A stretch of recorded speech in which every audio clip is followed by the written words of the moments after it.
This episode of the Shooting Star Press podcast brought to you by Amazon Prime. Follow the link in the description to try Amazon Prime for a 30-day free trial.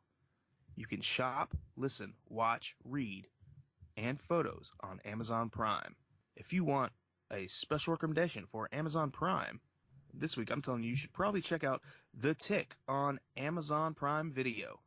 In a world where superheroes exist, and they have for decades, an accountant with mental health issues and zero powers comes to realize his city is owned by a global supervillain, long thought dead.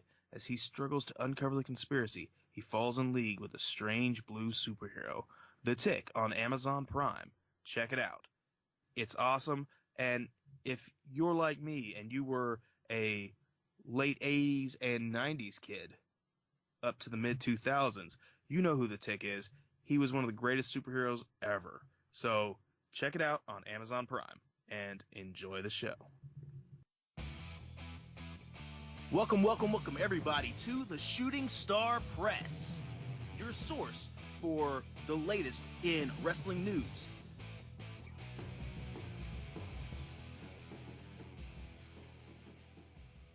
Well, welcome everybody to the Shooting Star Press. My name is Lee Kraft. I'm soon going to be the Heath Slater of the podcasting world, because I will probably need this job here pretty soon. We'll talk about that later. But seeing as how that makes me the Heath Slater, that makes my man, the guy who wants to be introduced as the ace that runs the podcast space, my Rhino. You know him as Ryan Cloud. What's good, Ryan Cloud? Pretty much everything's good. I mean, got a roof over my head, just got my income tax money back. I'm good. Ooh, I need to do that. Probably should. Yeah, as long as I still have a job. But we'll get on to that. You know what I'm talking about. I know what you're talking about. It happens, whether it's a boss or your mama, but we'll talk about that later. I wasn't, okay, just to be clear, I wasn't J.B. Ellen, okay? You were not J.B. Ellen. I'll make that clear, too. You are not J.B. Ellen. But it could be just as bad depending on who saw it. Exactly. But anyway, we'll get on to that when we get to NXT. So, how do you want to start this show? Where are we thinking we're going? I think the main thing that we can start the show off with today is a little bit different than what we normally do. We usually jump into Raw, SmackDown, and all of that. We're finally getting a break from the pay-per-view meal that's been going on, it seems like, forever now. But we'll start today's podcast. Getting burnt out on that. Yeah, we could talk about that later, about how many pay-per-views there have been and is it or not watering down the WWE brand. But let's start this podcast off with one of my favorites from back in the day, DDP, Diamond Dallas Page, getting inducted into the WWE Hall of Fame. Well, he's not yet. He's just been announced. I said he's getting inducted. I didn't say he was inducted. So, what do you think about DDP and him being inducted into, or soon to be inducted into the WWE Hall of Fame? DDP has saved more lives than Superman. Okay? Have you seen the resurrection of Jake the Snake? Have you seen anybody that has been involved in the sport of wrestling or a handful of people from MMA in the past, 30 years? Have you seen any of them in the past year? How they all look? It's all because of DDP. Diamond Dallas Page, he is a savior. You know who also does Diamond Dallas Page yoga? This guy right here. This guy. Go to DiamondDallasPageYoga.com, sign up, get all that stuff, get the app on your phone. It's great.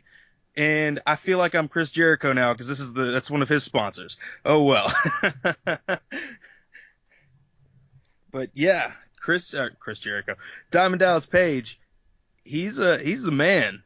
I used to love to see him do the diamond cutter on people. It's kind of unfortunate his invasion angle. It wasn't the best, but everything else that he's done, pure gold. Well, pure diamonds. Well, yeah, I agree. His stay in the WWE wasn't the most memorable thing in the world, but I'm happy that they decided that this was the way they wanted to go. They wanted to bring him in and induct him in. Like I'm sure a lot of hardcore wrestling fans know, but he got started in this business, in this industry, really late in life for a wrestler. I mean, he was in his early to mid 30s when he decided, hey, I'm just going to go be a wrestler. Oh yeah. So I've always found that impressive, just how he went off like a rocket. I mean, he went from nothing to something really fast. And I mean, being an old WCW guy, I mean, WCW is what got me into wrestling back in the day. So I'm just happy to see him get inducted, soon to be inducted into the WWE Hall of Fame.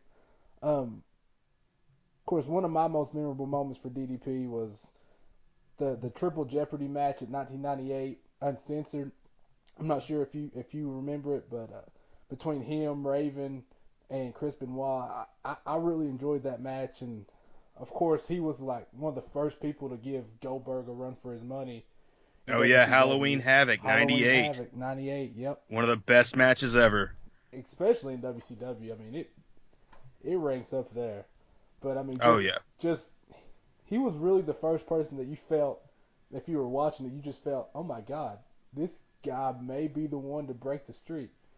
But I mean, unfortunately he lost, but it was still a heck of a match. I mean, all of his encounters with Sting, I mean, the list goes on and on with, for DDP. But yeah, I mean, I'm happy to see him in there.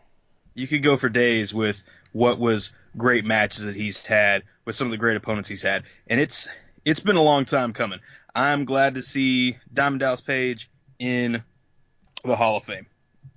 I'm very happy to see Diamond Dallas Page in the Hall of Fame, and I can't wait to see who they're going to have induct him. I got no idea who it's going to be, but it could very well be any of the several people that he's saved in the past couple years, and that would be pretty touching. And yeah, it's gonna be great. Gonna be great. But enough of that. I mean, enough of that. Greatness. Let's just jump right into Raw, where we had what I like to call the night of promos. What I mean by that is you have one really good promo, in my opinion, and then you had one not so great promo.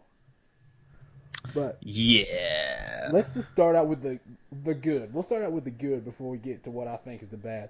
The good was Kevin Owens' opening promo. How good was that for him? that was awesome. I mean, I don't expect to see anything like that ever out of Kevin Owens, but when he does do stuff like that, it's spot on. Spotlight right on him. Him straddling that chair, and he's gonna show the world. He's gonna shake up the world. That's what he's gonna do. And it really came over. Really, really did well to get Kevin Owens over, and also did well to set up what was coming, what's probably gonna come, and I guess I'll save some of what I'm about to say for when we discuss Joe and Zayn, because this is gonna be. I think we're leading into something that's gonna be really good.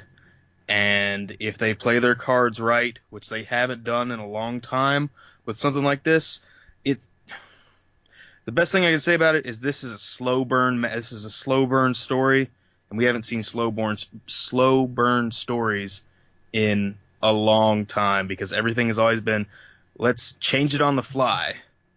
But that's all I'm going to say about this right now. I think we're going to get to a little bit more about this when we talk about Joe and Sami Zayn, what's going on with them. So, yeah, I mean, I really like this promo. I think this is the type of work Kevin Owens should do. I don't know what Chris Jericho did to make him snap during that little festival of friends we had a couple of weeks ago, or maybe it was last week. I can't remember. But it was last week. It was last week. Okay, good deal. But yeah. it has sent him toward a destination that I really like for him. I mean, that just cold-blooded, cerebral, type heel. And I just Triple like H now? actually, we're gonna get to that in a minute. Actually, you know what? We'll get to it now.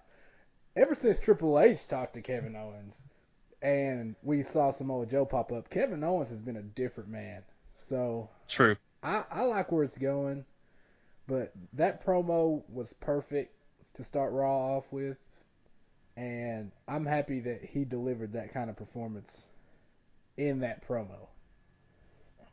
Oh But yeah. Oh yeah. but now on to the bad that, or at least in my opinion, I'm not gonna say it was bad. It wasn't It bad, wasn't but bad, but it it didn't. wasn't It up to wasn't. par. It wasn't up to par for what you would think. Bailey, Bailey comes out to the ring and she's ready to celebrate her women's title She cheated. victory over Cheated. Charlotte. Cheated. It could go both ways, Nope. Cheated. Dana Brooke. Hey, Female Roman Dan- Reigns. Female Dana Roman Reigns. Brooke That's all ain't I gotta say. anything.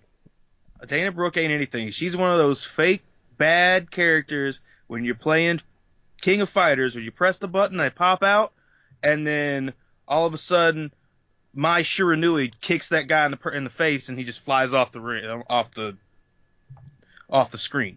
Well, That's what Dana Brooke was. The well, that's neither here nor there. Okay. King of Fighters cheated. All of them cheated. They took the belt from the Queen. Well, the Queen deserved to have the belt taken. Anyways, Nope. What did you think about Bailey's promo?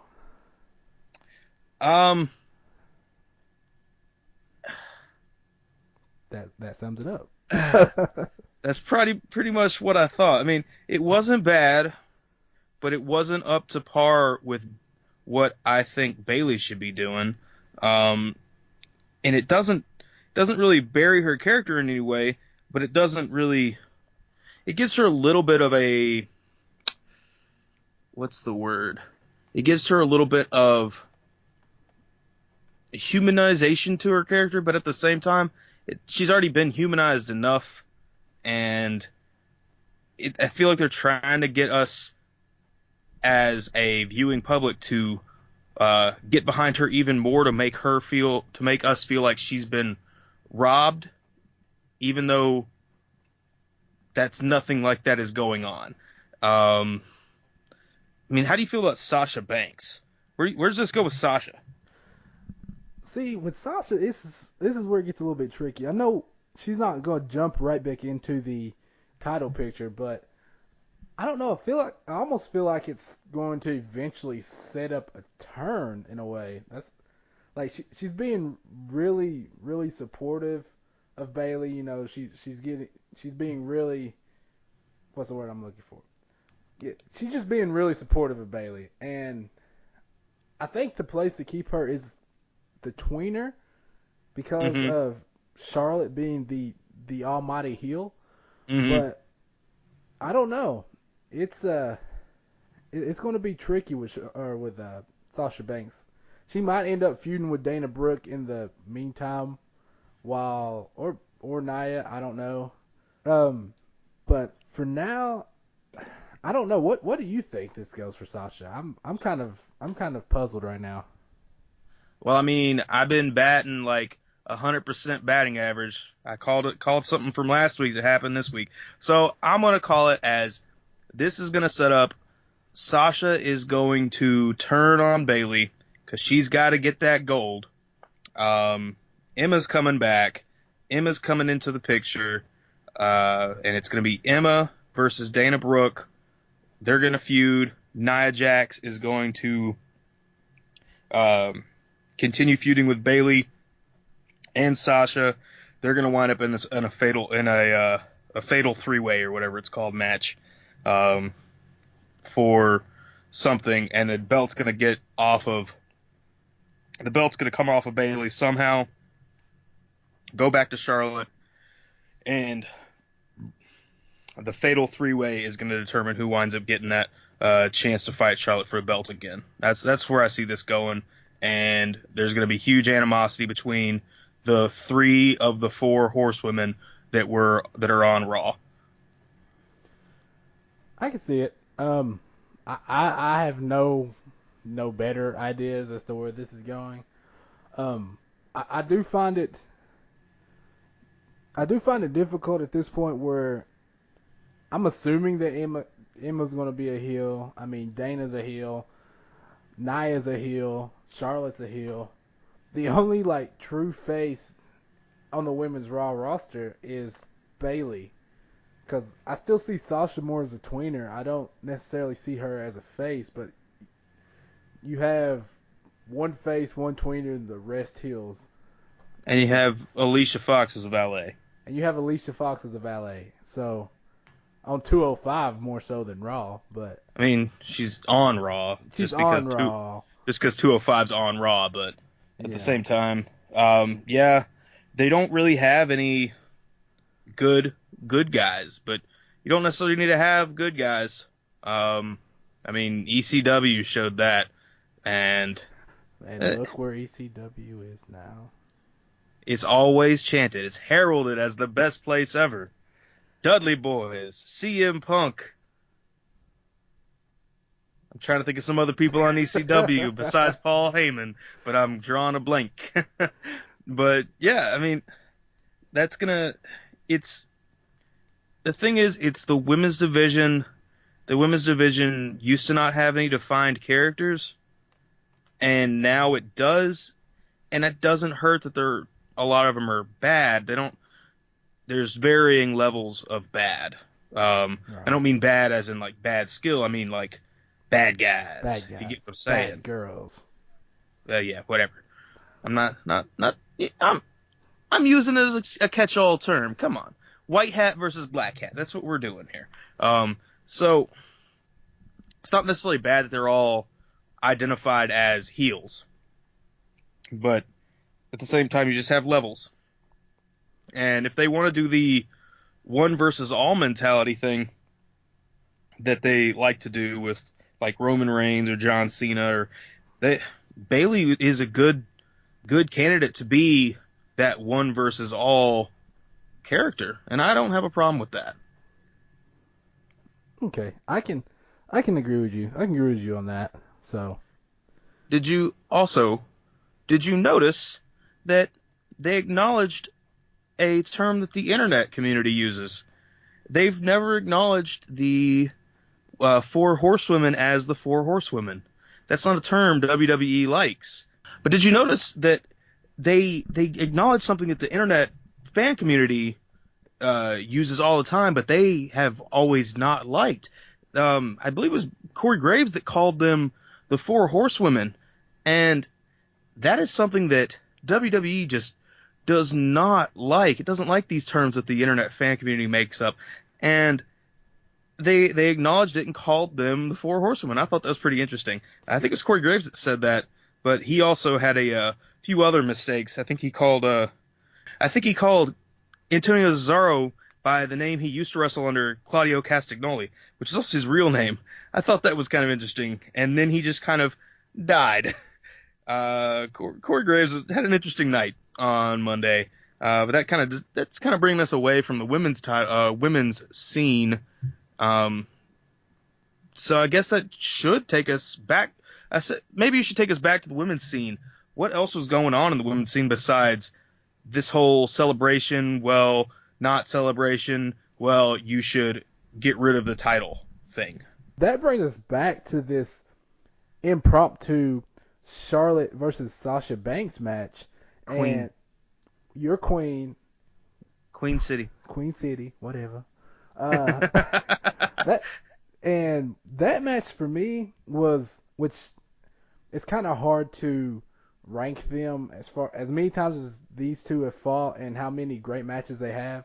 Obviously, this one ranks below the majority of those, most of them, if not all of them.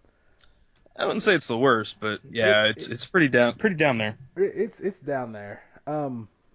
That match just kind of had that cheap interference that ended the match with Dana Brooke. Dana Brooke, where has she been? Why is she back here now? I mean, she's got to get paid. Somebody got to pay her. I ain't gonna pay her. McDonald's ain't gonna pay her. Daniel Bryan said he didn't want to pay her on Talking Smack a couple weeks ago. I mean, So somebody's got to pay her, and I guess Stephanie McMahon's paying her, or I don't know, maybe Charlotte's paying her. Somebody's paying her. I just don't know who. Somebody's paying her. I don't know who, but they need a nice little swift smack to the face. Whoever's paying her. I mean, you got to have those kind of finishes sometimes, and it was for it to be on Raw. That's fine, but it just it took away from what is normally a great duo once they get inside the ring, as far as the action goes. True, very true. But yeah, I mean, the whole Bayley thing, all of this stuff. The only thing that kind of bugged me about this segment and this match is Bayley said how much she had been waiting for this chance and talked about her dad. Said her dad was there because they were in her home city. But they never showed a picture of her dad. They showed earlier, but then when they were like actually talking about how he was happy or all this stuff, they showed some random little girl in the crowd that was like, looked bored. They should have showed her dad. That was my main gripe with it. But she screamed, hell no. What is this? She's supposed to be the savior of the little kids. All this stuff. And she screamed, hell no. That surprised me. That goes back to what we said last week and the week before. And that thing that we read about Cena saying that maybe it'd be okay if we added a little bit of cussing. A little bit of cussing. A little bit. Just a smidgen. I'm down with it. But Sasha Banks, Bayley, they're in lesbians with each other. That's basically what I got from this whole thing. But it's probably going to be like Jericho and Owens with their strange friendship that they had. That's how I'm seeing where this is going. That eventually blows up into someone getting thrown through a TV. But that's neither here nor there. I mean, we saw somebody get thrown through a mirror later on, but that's the next day. So we'll hold off on that. We'll hold off on that. All right. Anyways, transition. Yeah, that works. That's a good transition. We'll just transition like that because we took a break, and you guys don't realize it was a seamless transition. I know it's cool. Don't worry about it. It's good. On. Anyway, Samoa Joe, Sami Zayn, all of the people. It was interesting. It was interesting. I mean, Samoa Joe has just made it his lifelong mission at this point to just hurt Sami Zayn. And I like it. That's mean. I thought you were supposed to be the face commentator here. Everything you like seems to be the good guys. You're like, no, I gotta like this one. I'm a tweener. What can I say? You know, I like everything. That's just how I roll. But I mean, we got Sami Zayn supposed to be coming out and fighting Kevin Owens, who is just sinister now. But next thing you know, and I know, and anybody that was watching knows, Samoa Joe comes out and just destroys Sami Zayn. I mean, oh yeah, it was just ruthless, and I was just like, I love Samoa Joe now. Like, there is nothing about that beatdown that I didn't like. Probably the best part for me though was definitely when he's just like, "This is your world now." I was like, "Mark." I marked out. I can't help it. That was intense. It was like being in it was like camping, being intense. Being intense. Yep, that's about right. But yeah, like I said, I would hit what I wanted to say about Kevin Owens when we hit this whole topic. So WWE, they haven't done a good long game since probably late Attitude Era, maybe early in the Ruthless Aggression era, because everything is like, we got to have it now. Oh, he's been on the card for 2 weeks. We got to give him the strap. Put the 10 pounds of gold on him. He's been there for 2 weeks. Yay! And they just can't. They haven't been able to let stuff linger and simmer and slowly grow. And this, I think Jericho has a lot to do with why this is going on the way it is. And I'm not complaining. And if the cards play out right, and this long game continues up to WrestleMania, we're going to see one match that ends up putting a bow on several storylines. Like I said, they said they're never going to do another Owens-Zayn match. What did I say last week? We're going to see Owens-Zayn this week. And what did we kind of see? Well, I wouldn't say we saw a Kevin Owens Sami Zayn match. I think we saw more of a Sami Zayn slowly dying while he's trying to get in the ring, and then Kevin Owens just going all ruthless aggression on him and hitting a pop-up powerbomb and leaving him laying on the ground. That's what I saw. True, but it was billed as an Owens-Zayn match, and this is gonna be, like I said, it's gonna bring back this Owens-Zayn thing. The Samoa Joe Zayn thing is gonna become a thing. Well, it already is a thing. Yes, very much so. Jericho, there's this Jericho thing going on. There's also a Goldberg thing going on. All these are separate storylines that are super entwined. This is like an episode of Game of Thrones right now. Which I can't watch right now because Sling was like, here you go. Here's 2 days worth of HBO. I was like, oh, cool. I'm going to watch 2 episodes of Game of Thrones. And they took it away. But I digress. Oh, yeah, you got that Sling TV. I do. Well, we got to get them as a sponsor. Because I hear it's pretty cool, but I don't know. I use a company that will not be named because most people hate it, according to a recent Pew Research poll. Anyway, but anyway, that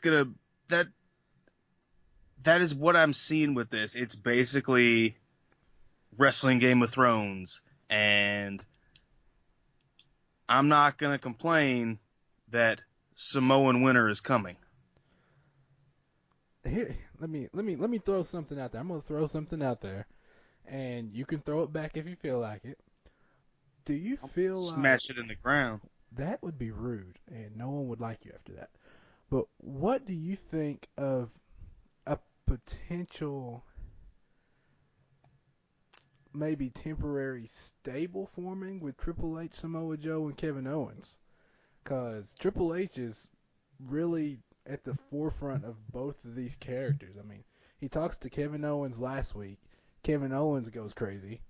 He brings in Samoa Joe to beat up and injure Seth Rollins. Do you see anything in the future with those two potentially? Oh yeah, and of course we had Samoa Joe coming out and attacking Sami Zayn, which could be more so because he's in a feud with Sami Zayn, but I mean, it can't all be just one big coincidence.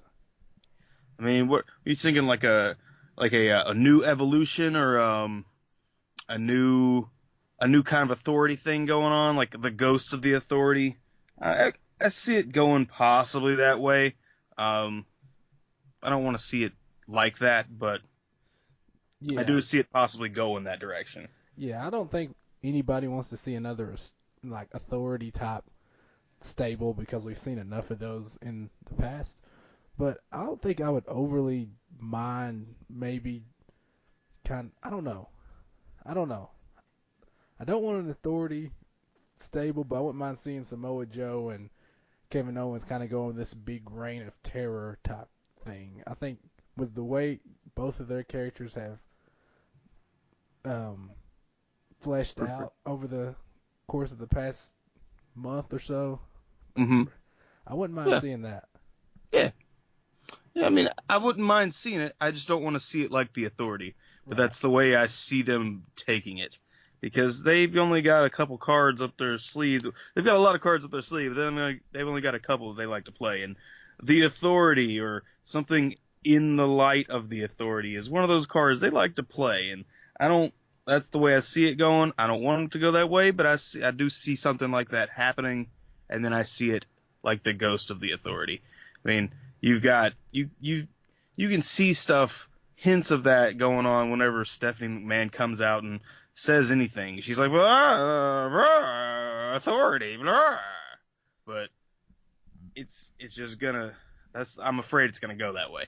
But at the same time, but I have a feeling it's gonna culminate a lot of this whole big group of storylines is going to culminate at WrestleMania, and then probably at SummerSlam, we're going to see two big things happen at both of those two events. Right. I wouldn't mind seeing that. What I really want to see is Kevin Owens, Chris Jericho for sure at WrestleMania for the title. But Goldberg might win at Fastlane. I'm starting to kind of get that vibe now. You're kind of turning me on that idea a little bit, especially the Paul Heyman promo. I can't remember if it was this week or last week. The one where they sat down? Yeah.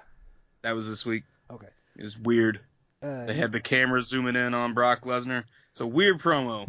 This was the night of weird promos. Like we said earlier, night of weird promos. Yeah, but I mean, that promo, you kind of got me leaning toward Brock Lesnar, Goldberg, WrestleMania being for the title. Which it wouldn't be bad, but it wouldn't be ideal for me. But I guess they're not looking to make me happy. They don't like you. Apparently they do not. I mean, I'm not going to get into the issue with Jackie Robinson, but you know. Hey, there are apparently not enough black people in the world besides Jackie Robinson. And the facts they said were also false, because Wayne Gretzky had his number retired from all of hockey. So it didn't just happen for Jackie Robinson. I mean, you know. And they said the same wrong fact twice. Fake news. Fake news. So much fake news. But you know what's not fake? Well, in the sense of what I'm talking about. What's not fake is the fact that Braun Strowman, Braun Strowman, Braun Strowman is an extremely athletic human being. Oh boy. For his size. Not even for his size. He is extremely athletic, period. He popped up like Shawn Michaels. I was like, whoa, wait a minute. Yeah, he is a monster. It's ridiculous to see super heavyweights go the way Braun Strowman can go. And then pairing him with the world's strongest man, Mark Henry, or Big Show, is a good idea, because both of them are ridiculously athletic super heavyweights as well. That whole thing about reconnoitering the ring, reinforcing it, making it stronger, I wish they hadn't done that, because I want to see what happened back in like the early 2000s when there was a match between Mark Henry and the Big Show, and the world's strongest slam was taken off the top turnbuckle, and it demolished the ring. That's all. I loved seeing that, because it's ridiculous. That's what I wanted to see, but they kind of assured that wasn't going to happen. Yeah, which is terrible. Like you said, those kind of moments you remember for a long time. I still remember when Brock Lesnar, what's it called? Oh yeah, superplex Big Show off the top rope, and the ring just collapsed. Those are the kind of things you want to see. They made sure we weren't going to see it this week, but I mean, just the showcase of sheer athleticism from both big men was something that I enjoyed seeing. The match itself wasn't great, which, I mean, when you have two super heavies, it's hard to get that, ultra exciting match. But for Braun Strowman, I mean, it was a showcase of just how good he can be. Like, imagine if he had years of wrestling experience with that kind of athleticism. Yeah, if he wasn't just a power lifter and he was actually had been training in a combat sport of some sort, then he would be levels above where he is now. But right where he is now is not bad at all. Not bad at all, considering he's essentially skipped NXT and he was thrust right into the main roster with everybody that's been here or at least been in the business for years. And Mm-hmm. he's kind of learning on the fly at this point. And Yeah. he's picking it up fairly quickly. And I went from, oh my God, who's this muscle bound guy in the Wyatt family to one day I wouldn't mind seeing him in a feud with, you know, for a title at some point. Yeah. Yeah. Wouldn't mind seeing him in the title picture. Keep in mind that match, even if that match wasn't as exciting as you might have wanted it to be, it is nowhere near what the Goldberg Brock Lesnar match, where they just danced like two bears the entire match. It was their first match. Yes, WrestleMania. Yeah. Yeah. It could have been that. Anytime heavyweights fight, it could be that. And you don't want to see that. So, gosh, no, that match, which I understand there was a lot apparently going on behind the scenes during that, but Yeah. still, that's no excuse for how horrible that match was. Horrible in the ring, but what made it worse was the fact that it was super hyped up for weeks, and we get a crap show at WrestleMania of all places. Yep. Showcase of the Immortals. Showcase of the nap time. Pretty much. But like you said, this match between Braun Strowman and Big Show was nothing like that. It was a good match for super heavies. And then, of course, I don't know what Roman Reigns' deal is all of a sudden. He just wants to just come out all the time when Braun Strowman's in the ring. I'm starting to think Roman Reigns has got something, got a little something for Braun Strowman at this point. All I know is that it seems like he's trying to take the title of the ultimate opportunist away from Edge. Because he's going to, every time that Braun Strowman's done with the fight and kind of tired, he's going to come out and try to beat him up. But he's also still trying to beat up a brick wall.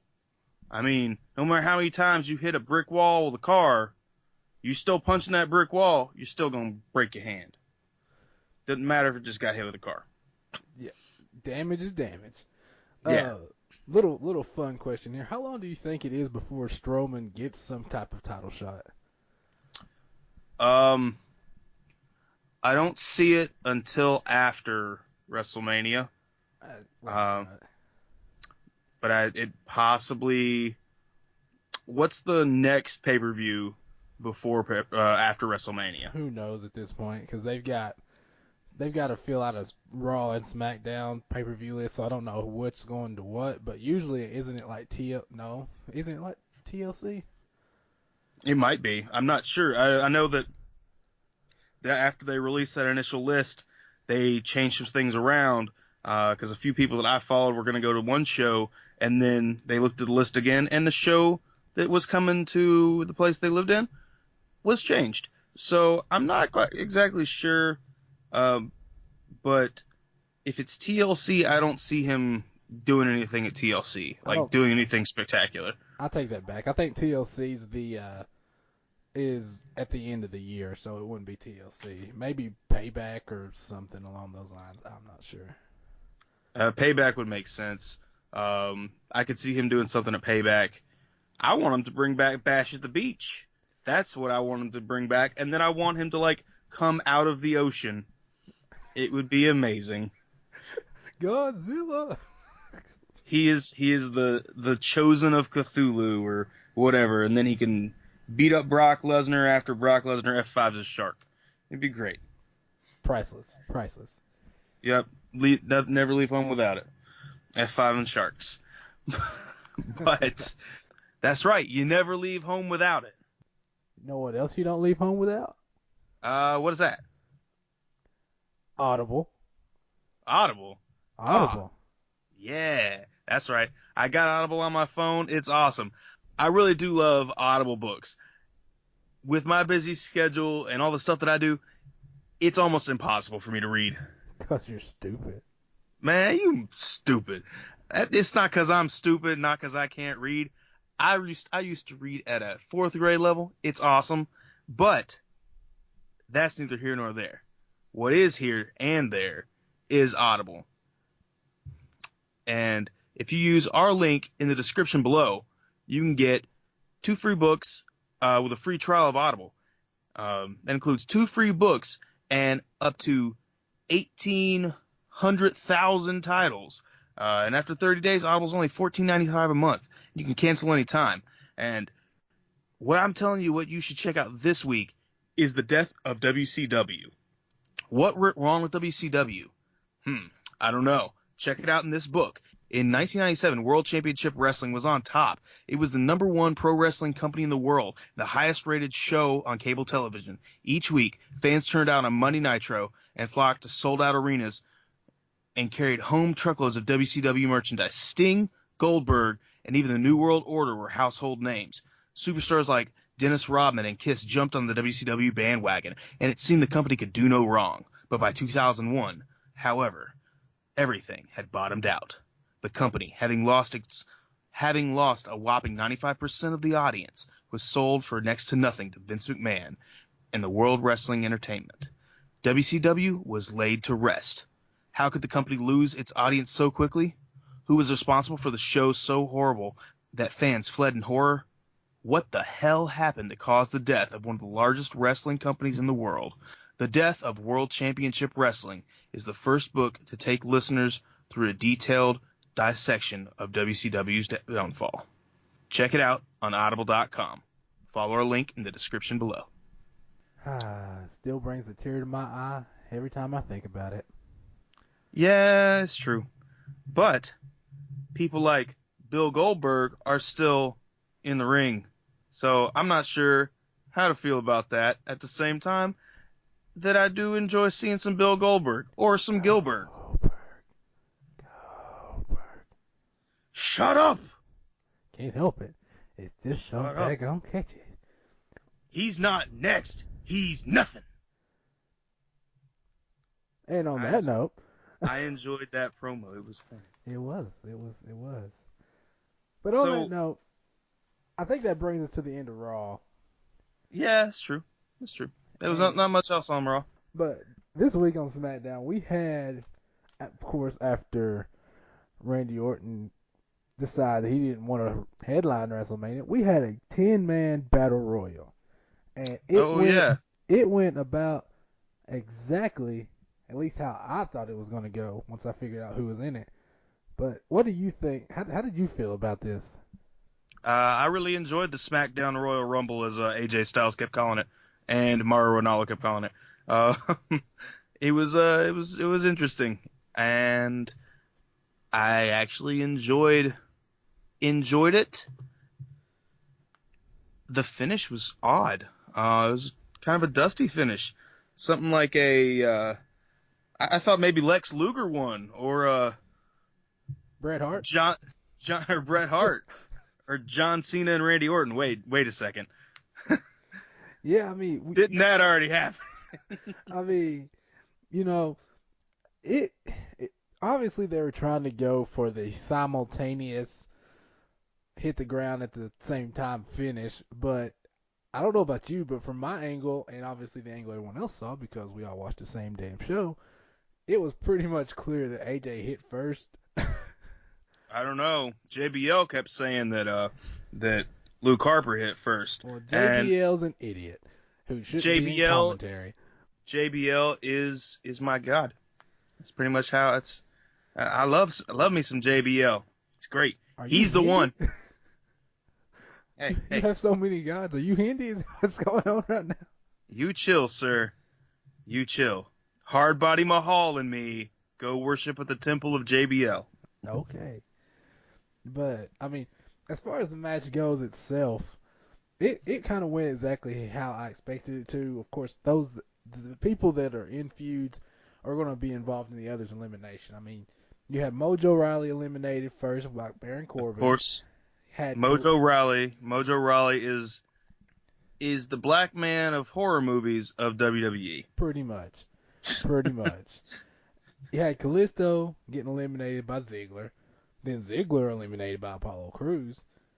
Then Crews by Corbin.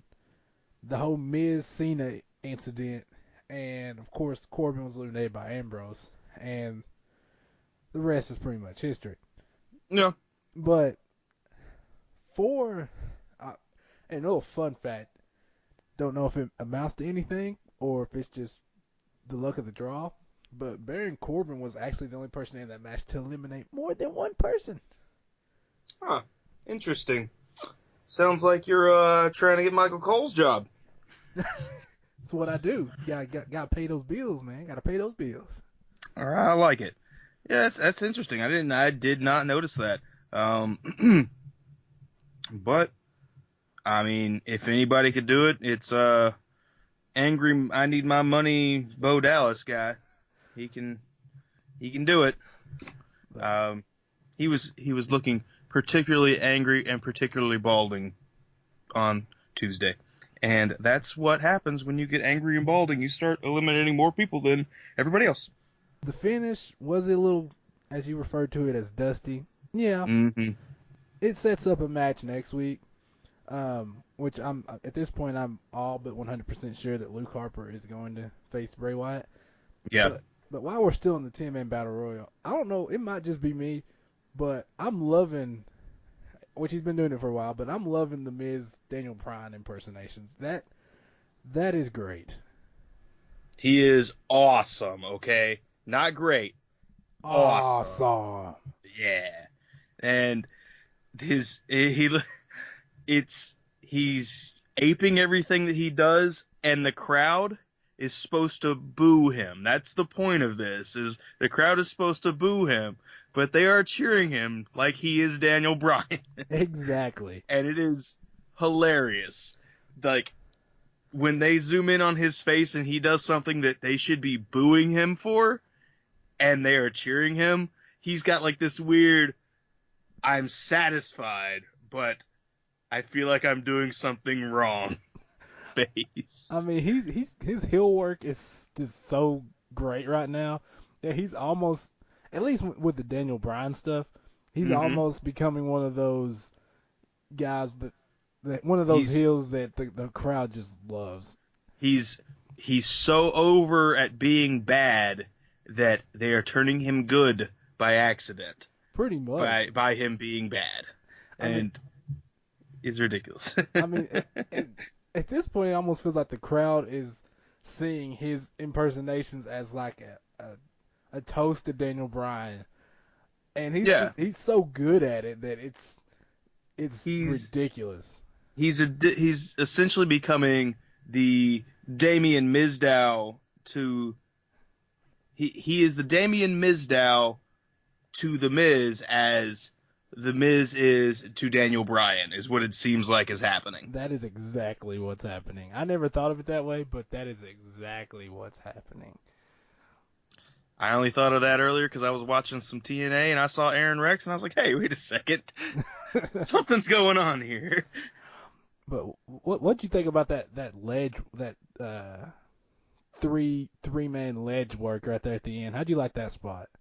The Ambrose and AJ? Yeah, AJ and Luke. Yeah. It was awesome. Like, you don't normally see anything like that. All of them were very high risk, and they weren't necessarily like that high risk because it wasn't like a high spot, but it had all of the tension that you get from a high spot, but also it told the story without being overly it had all the drama without being overly dangerous, right, which I really enjoyed. I mean, like Kevin Owens said on Raw, they're eventually going to have more people on injured reserve than there are on active. And spots like that get all of the drama out there without being as dangerous for the people involved. I mean, yeah, that fall is it could hurt. It's like 5-ish feet. I mean, I've fallen from that before. It does hurt a little bit, but it's not like falling off that turnbuckle or trying to hit a shooting star press right here on the Shooting Star Press podcast and botching it. you get hurt from doing stuff like that. Like high flying moves can get you hurt, whereas what happened there, you're not necessarily gonna get hurt if you fall right. There's padding there. And you do still have all the drama, especially with Ambrose hanging the way he was hanging, and his feet were like inches from the ground, and it really told the story very well. That it did, and like you said, I was impressed with it. I love the top rope type deals when it comes to these kind of matches, and that with all three of them out there, that was just great to me. Now at the end, when it was Luke Harper and AJ Styles, it wasn't as great as it was when those three people, but yeah, I mean, I enjoyed it. But yeah, this match, we obviously know next week we'll have a new number one contender. But you know what else this match solidified? Do you know what it is? You know what I'm gonna say? That double German suplexes are awesome. They are, but that's not where I'm going with this. Where I'm going is that this battle royal all but guarantees that we're gonna get a mixed tag match at WrestleMania. I like that. It's an interesting thought there. Interesting thought. I like that possibility. I mean, I don't know if you've been reading around or whatnot, but like I said, I don't read. You know, you said I was stupid. Well, stupid. I just call it how I see it. You know, I just call it how I see it. But the Twitter sphere, the blog sphere, all those other spheres out there that people be talking on and shit, they have been saying for at least a few weeks now that we're going to have a Miz, Maurice versus John Cena, Nikki Bella mixed tag match at WrestleMania. And I didn't want it to be true because I felt like both of those wrestlers, as far as John Cena and The Miz, deserve to have their own matches at WrestleMania because they're very talented wrestlers. But they got to fight for their ladies. I think what we saw in the elimination, I'm Murlo, I can't help it. What we saw in this Battle Royal when The Miz eliminated John Cena even after he was out. Yeah, in the Smackdown Royal Rumble. Yeah. In the Smackdown Royal Rumble. Yeah. That combined with the ending of the Nikki Bella Natalya match all but solidifies that that's going to happen. Yeah. Oh yeah. That match was actually really good. Yeah. I was pleasantly surprised. Something I didn't put out last week about Nikki Bella and Natalya confrontation was that what happened, that was probably their best segment of this feud, and then this match happened, and this is probably the best segment of this so far. And I was kind of disappointed that this wasn't the main event. It was second main. So it wasn't like an undercard. It was more like a second main event, and it was really, really good. You know how bad I've been, or how down I've been on this feud because of just the dialogue between the two. I've not liked it, but this match, I was watching. I was like, huh. It definitely felt like the finale match, especially considering what we're assuming is going to happen, or at least what I'm assuming is going to happen at WrestleMania. Mm-hmm. But I was impressed. I'm pretty sure that Natalya's back's about broken when Nikki did the Alabama Slam on the table, and the table didn't break. Yeah. But ooh, that was brutal. That looked painful. I was like, I'm pretty sure if that table wasn't supposed to break, Natalya's a champ for agreeing to that. But yeah, like this whole thing, and I like it when they get wood, when they start pulling that tables out, when they start using the kendo sticks, all that stuff is great. And this could be another one of those signals of them going back to something early Ruthless Aggression stuff or late Attitude Era stuff. I was kind of surprised with how much color we've slowly been seeing now. I was kind of surprised that no color was got in this match, especially when they threw Natalia threw that what was it, a mirror? It was a mirror. Yeah. I was surprised that there was no color from that, just from the fact of getting thrown through a mirror. Kind of the way I was kind of surprised that there was no color from Jericho going through the TV. But at the same time, you don't necessarily get cut up when you go through glass. It usually happens, but it doesn't necessarily happen. I mean, I've punched windows out without having tore up my hands. But then also we saw Goldberg destroy a limo a few years ago. We destroyed NWO's limo and cut his arm all up because he punched the glass. So, I mean, I was kind of surprised that there was no color in this match, but at the same time, it wasn't necessarily needed, but at the same time, it probably could have told the story even more. Right. So I wouldn't have complained, but I'm not necessarily complaining now, but I wouldn't have complained if it had been there. It would have helped, but it wasn't necessarily needed. But that match was ridiculous. Yeah. I mean, the only bad thing I have to say about it was just Natalia's random taunts about, where you can't see me, and the John Cena dialogue and stuff. I was like, yeah, it's a little played out, Natalya. I mean, I'm liking. Did you also catch the fact that she was calling her shots really loudly, like John Cena does, so we knew what she was gonna do right before she did it? Yeah. I was just like, I was like, I could go without this. But I mean, otherwise, it was a good match. It was a good potential finale. I don't know if it will be, but it was a good potential finale. But back in the back, when Maurice got, was it Nikki thrown into Maurice or Natalya? I guess it was Natalya thrown into Maurice. Did you even recognize that as Maurice at the time? I didn't recognize. I couldn't figure out who it was. I couldn't either. And then Jabel starts screaming that was Maurice. That was Maurice. And then she came out and hit her with her freaking pipe.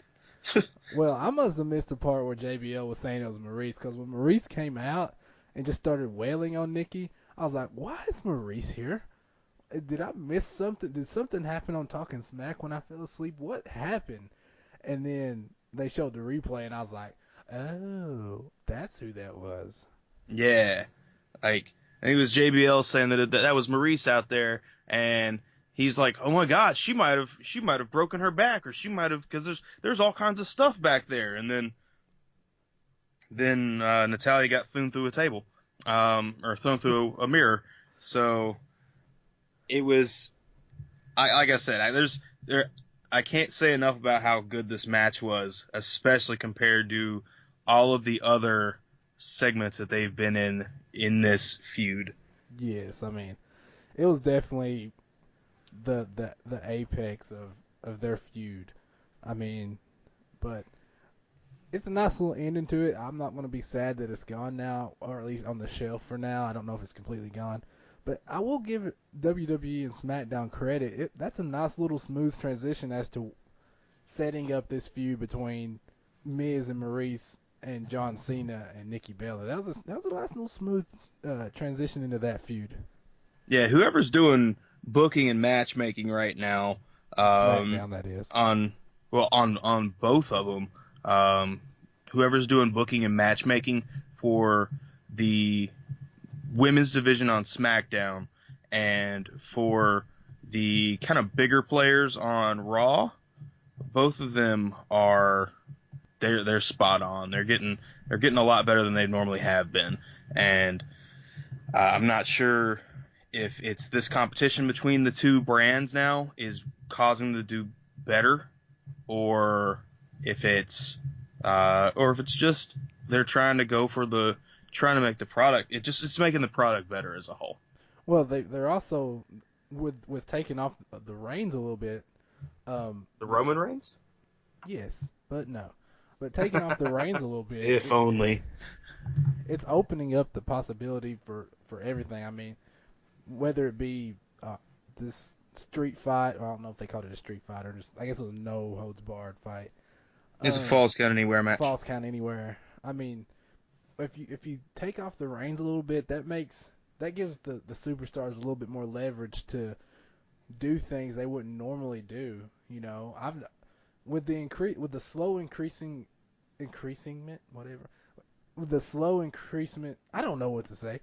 The slowly build to this violence, more violence. It's opened up a lot of possibilities. I mean, I'm liking it. I'm digging it, and matchmaking is doing a good job with it, so I can't complain. I like it. So, on the other end of the women's division, though, we've got what opened the show with Naomi handing over her title. And then Becky Lynch and Alexa Bliss having a fancy match. It was okay. It was okay. It wasn't good, but it was okay. The whole Naomi segment that opened the show, that was a great segment. I mean, obviously she was real. The emotions that she was explaining were real because she is actually injured and she is having to hand over the title right after winning it. That's true. Finn Balor, I should say. Or Daniel Bryan. I mean, it must have been hard for Daniel Bryan. If you watch Talking Smack, he said it was kind of hard for him to even have to do that.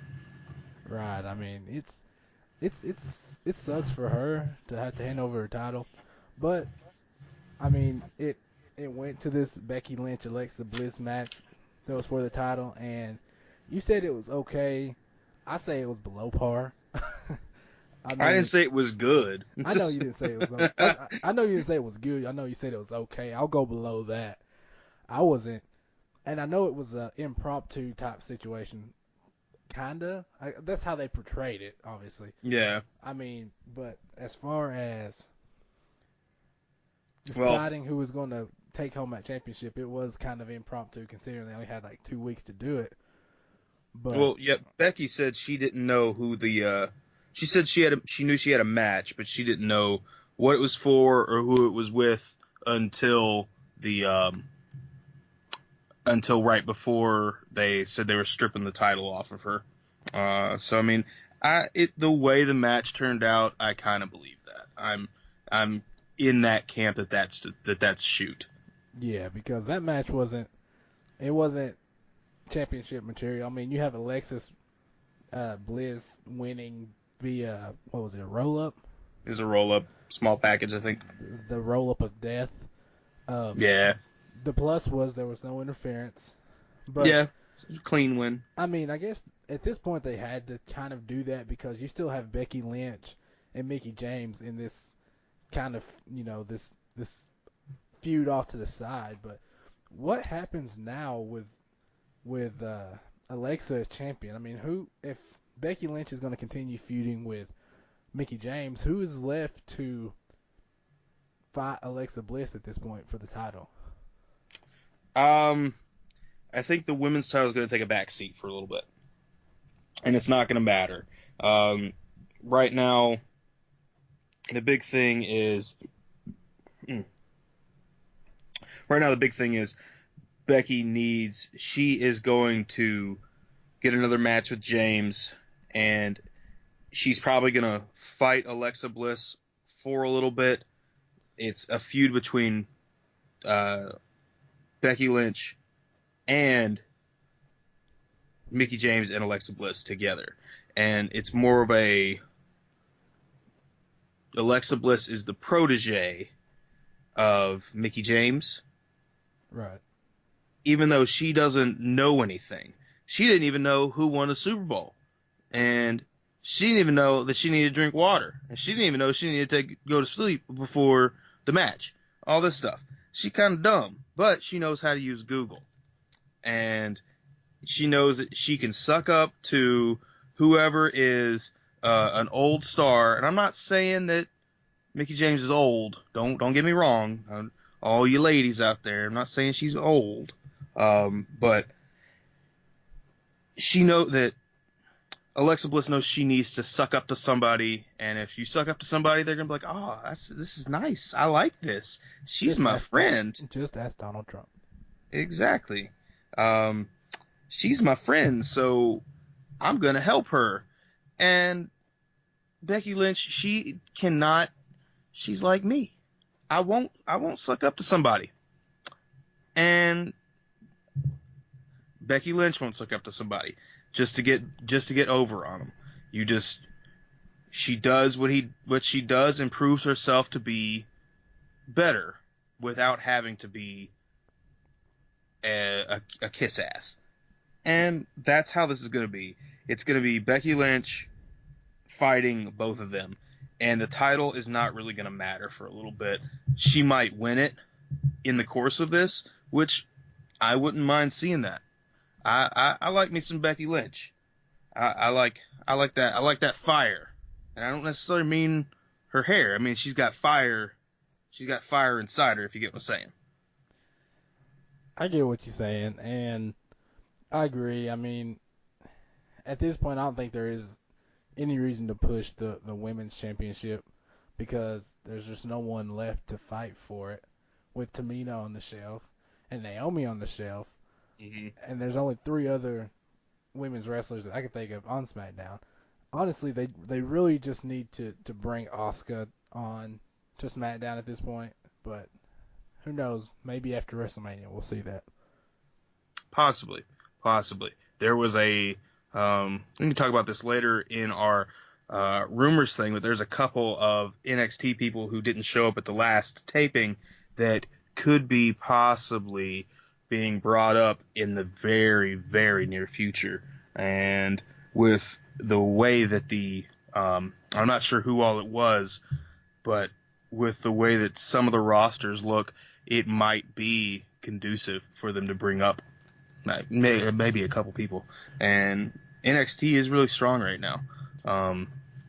But before we move into NXT, Naomi had to hand over her belt because she won't be able to defend it in the next 30 days. When was the last time that Ambrose defended the United States or Intercontinental title? Yeah. When was the last time that Ambrose defended the Intercontinental title? Has he defended the Intercontinental title? I don't think I think the last time he did it was like in January. I don't remember him defending it since he's won it. I think he might have did it the night after he won it. Against Ziggler? Was it against Ziggler? I think it was against Ziggler. But I might be wrong on that, but I think it was in January. So technically, there's not going to be another match. I mean, I guess he could defend it at a house show. That would be within the rules, but I want to see him defend it. I don't want to see somebody in Timbuktu tweet about how he watched him defend it. I want to see him defend it, just because that's what I want to see. But I don't think I don't think there's enough time for him to get another match in before his time runs out. And if they don't get one in, I want to see them strip the belt off of him, which I hate that. I hate to say that because I like Ambrose. I think he's my favorite guys out of the Shield. I know, blasphemy. He's not CrossFit Jesus, whatever. But I want them to enforce their rules. If they've got rules, they need to enforce them. Yeah, but I doubt they're going to enforce those rules. I mean, he's gonna defend the title against Baron Corbin at WrestleMania. That's where all roads are leading. Whether it be the multiple beatdowns that Baron Corbin's handed out, or the Battle Royal, Smackdown Royal Rumble, the clash during that. I mean, that's where all roads are going. All roads lead to WrestleMania. All roads lead to WrestleMania, and all roads lead to Baron Corbin, Dean Ambrose at WrestleMania, where Ambrose will retain, and this storyline's probably going to keep going on for a little bit, just because there isn't anybody really to challenge Ambrose for the Intercontinental title outside of Baron Corbin, or maybe Ziggler once his feud with Apollo Crews is over with. But I don't see Ziggler going very far. Did you see that promo that he did oh with my that God, really bad green screen, and then he kicked the green screen and it fell over? What was that? that promo, that right there was essentially the epitome of Dolph Ziggler's career as of the past As of few late. years. I Yeah. mean, I was watching that promo and I was like, all I could think of was Ziggler done went and got high before the show, Yeah. and he's still he's still stoned right now. He's not. He's just high. He kicked a green screen. Green screen fell. Creators cussing him right now, but he doesn't know about it. I mean, He's so blitzed. It reminds me of The Rock did something with, I think, a show called Your Promo Sucks, where they gave a guy a chance at being part of a show, and some of the promos that people sent in were about on that level, and that hurts me to say that Dolph Ziggler was on the level of some of those guys. Or maybe it means that some of those guys were pretty good. No, it doesn't. no, It it doesn't. doesn't. It just Not at means all. Dolph Ziggler is just. It's terrible. He's terrible at promo work right now. They are trying to develop him into this Stone Cold. When I say Stone Cold, I'm not talking about Steve Austin. I'm talking about Stone Cold Killer. this cold-blooded heel, and it's not his. They got him talking as if he's been smoking weed with Snoop Dogg. I mean, he just He's seemed not out Sasha of Banks. it. He's not Sasha Banks. Exactly. He's just out of it. He's just like, they put me in this. Yeah.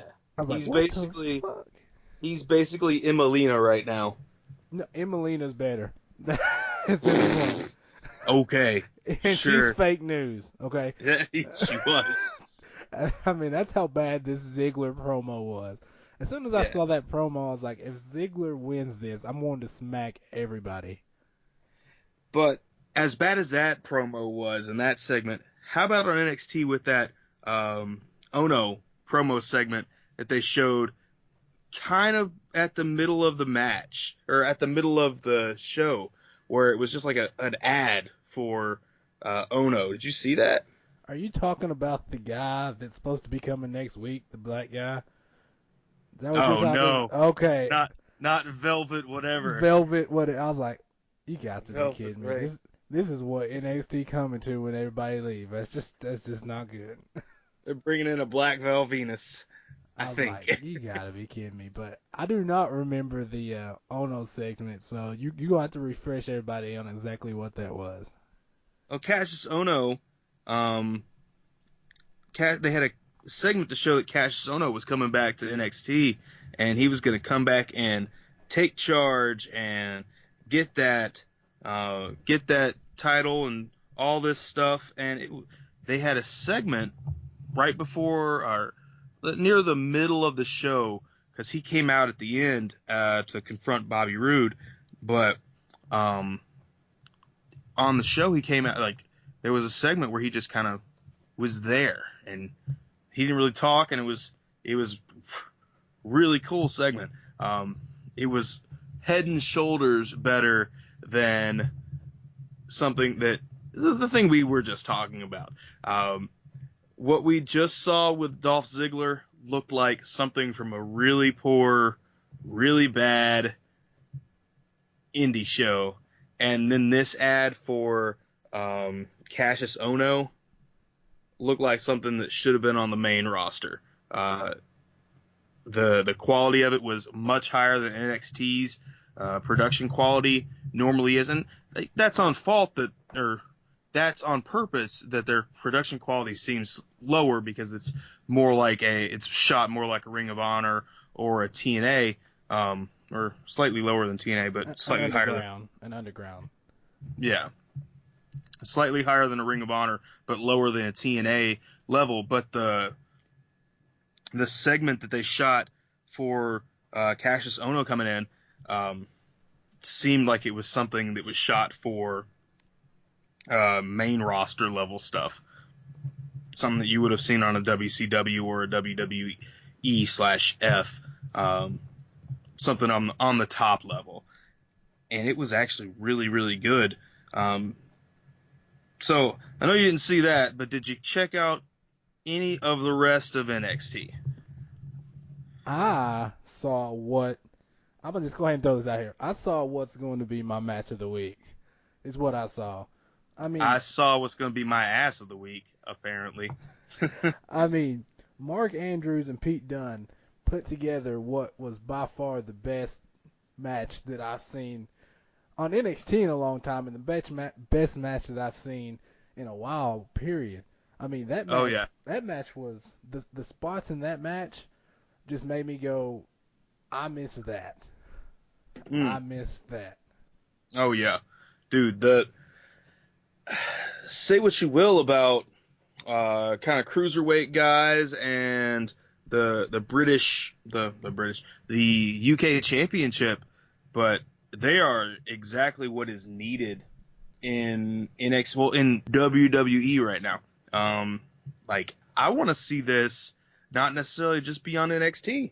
I know they're putting them on NXT because they're trying to season these guys that are from a very different style into the WWE American style stuff, because the British scene is very different with very different style of fighting. But I wouldn't mind seeing the UK Championship floating around on all of the brands. Yeah, if that's what I get to see, I definitely would not mind that. I mean, these guys, for one thing, Pete Dunne put on a showcase as to what an undersized cruiserweight heel is supposed to look like. I mean, Oh, yeah. Outside of Neville, Pete Dunne showed what you're supposed to do as a cruiserweight or bruiserweight. My Yeah. bad. What that type of heel work at that size is supposed to look like. I mean, Yeah. he's just down and just this dirty guy that's ripping your fingers apart, that's doing whatever he can to win. I was savage as fuck. I was like, damn. We need Pete Dunne and Mark Andrews on that. Those two alone would make 205 Live much more watchable. I don't know. Did you see the contract signing this past week for 205 Live on Raw? I did not. Between Neville. It was Neville and Gallagher. Yeah, I do remember seeing that now. That actually made me want to watch 205 Live. Those and those two are at the top tier of 205. Yeah, it's that British style. It's that British style of wrestling. That whole scene is very, very unique compared to like some of the stuff we see here in the U.S. And if we have that intensity all the time, or not necessarily all the time because you get burnt out on that, but if we get that kind of intensity that's coming out of the British wrestlers that are in the cruiserweight division, I could see 205 Live becoming something more than what it is right now. And then you could push that brand the way you push the other brands a little better, because you've got possibly two belts being traded around just on that brand if you want to do that. And then you could see that possibly bouncing around on Raw as well as NXT. Yeah, I would like seeing that. I want to see this style more. I mean, I didn't know either of these two guys, as Pete Dunne and Mark Andrews, I didn't know either of these two guys going into NXT this week. I came out of NXT, and that is all I wanted to see. I mean, that's all I wanted to think about was that match, and just the high risk mixed with this gritty, grimy, dirty heel style that Dunn was using. It was just a great match. That's all I can say. It was a great match, and I want to see more of that in the weeks to come. Oh yeah, I definitely want to see that. One thing I don't necessarily want to see though is Peyton Royce's booty on my screen when I'm at work. It was a problem. JBLN. I was not, sir. The match was good. However, it froze on my screen. At It work. was at work. In the background, it was playing, and of course, I'm talking about the match that was for the number one contendership for the women's title of NXT, which took place between Peyton Royce, Liv Morgan, and Ember Moon. I had this running in the background, just trying to get me going through the day, trying to listen to the match. Had it playing in a little bit of screen, and well, something happened with the internet connection. Thanks to Verizon, everything froze for a minute, and basically since it froze, Opera brought that screen to the front, and it just happened to freeze on when the screen was completely filled with Peyton Royce is nice, just a nice shapely figure, you know. It was just a screen full of butt.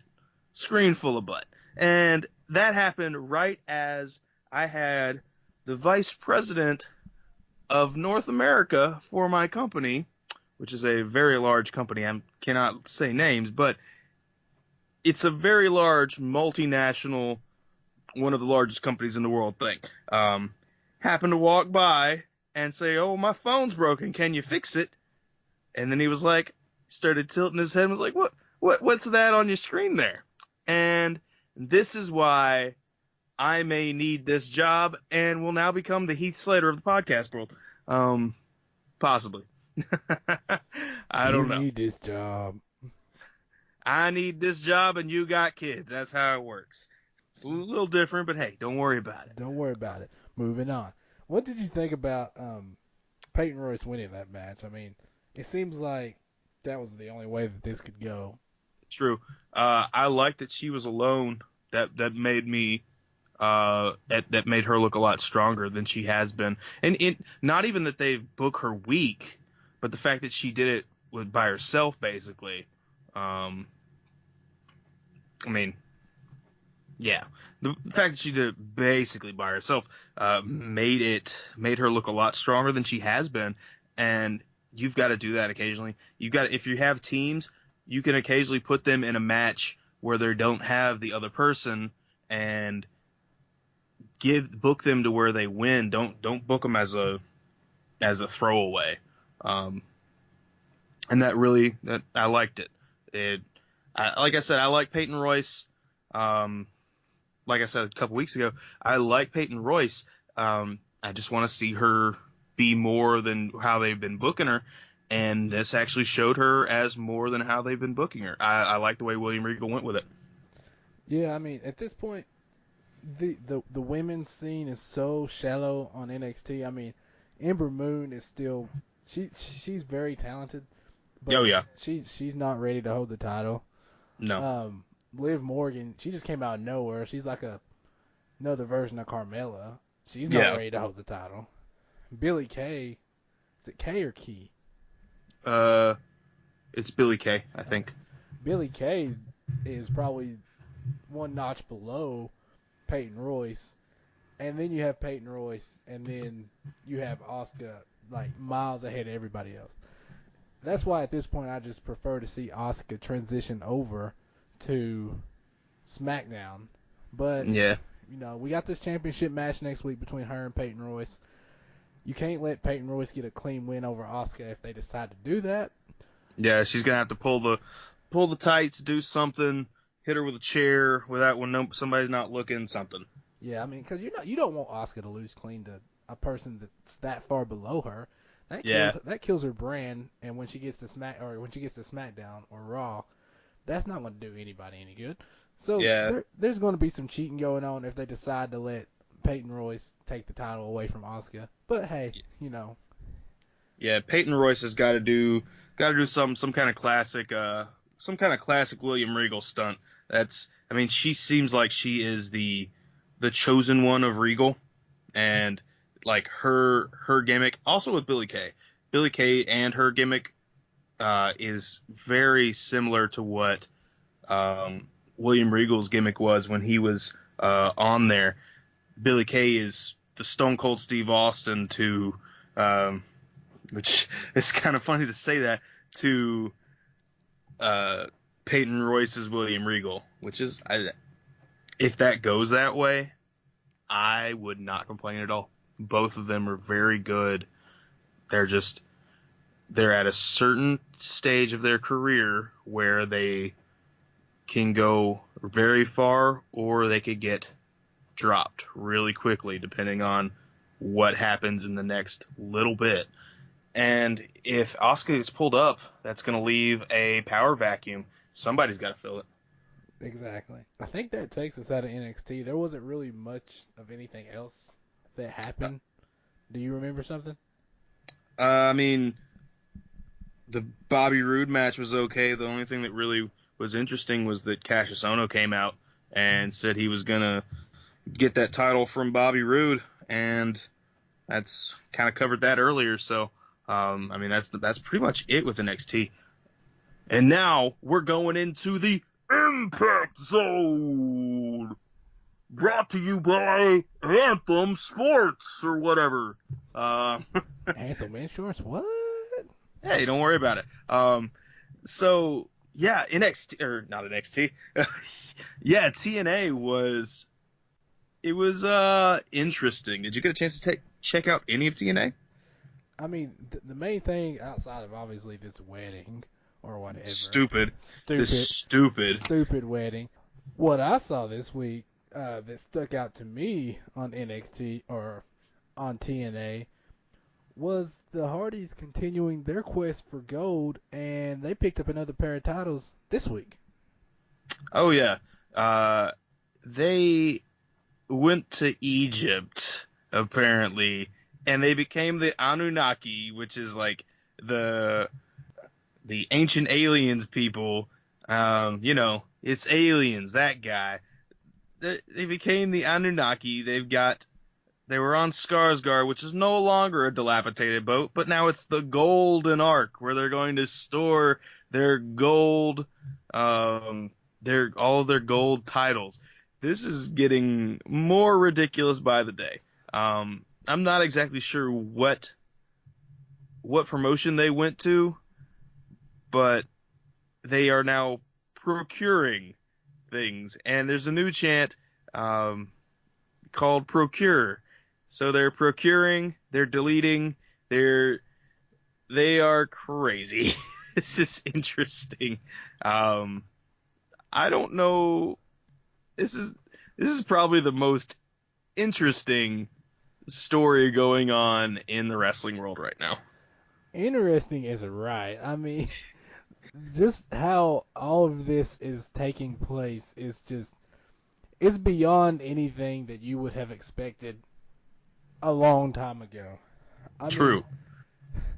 I get the quest for gold. I mean, that's a cool aspect of it. But I mean, Matt Hardy's getting his advice from his closest confidant, which just happens to be a giraffe. A giraffe named George Washington. A giraffe named George Washington. I mean, the Hardy brothers are really pushing the boundaries when it comes to this story. I mean, they are really pushing the boundaries. And the problem, not the problem, but the fact is, there's a lot of people that kind of like it. I like it. It's funny. It's very funny. It's crazy.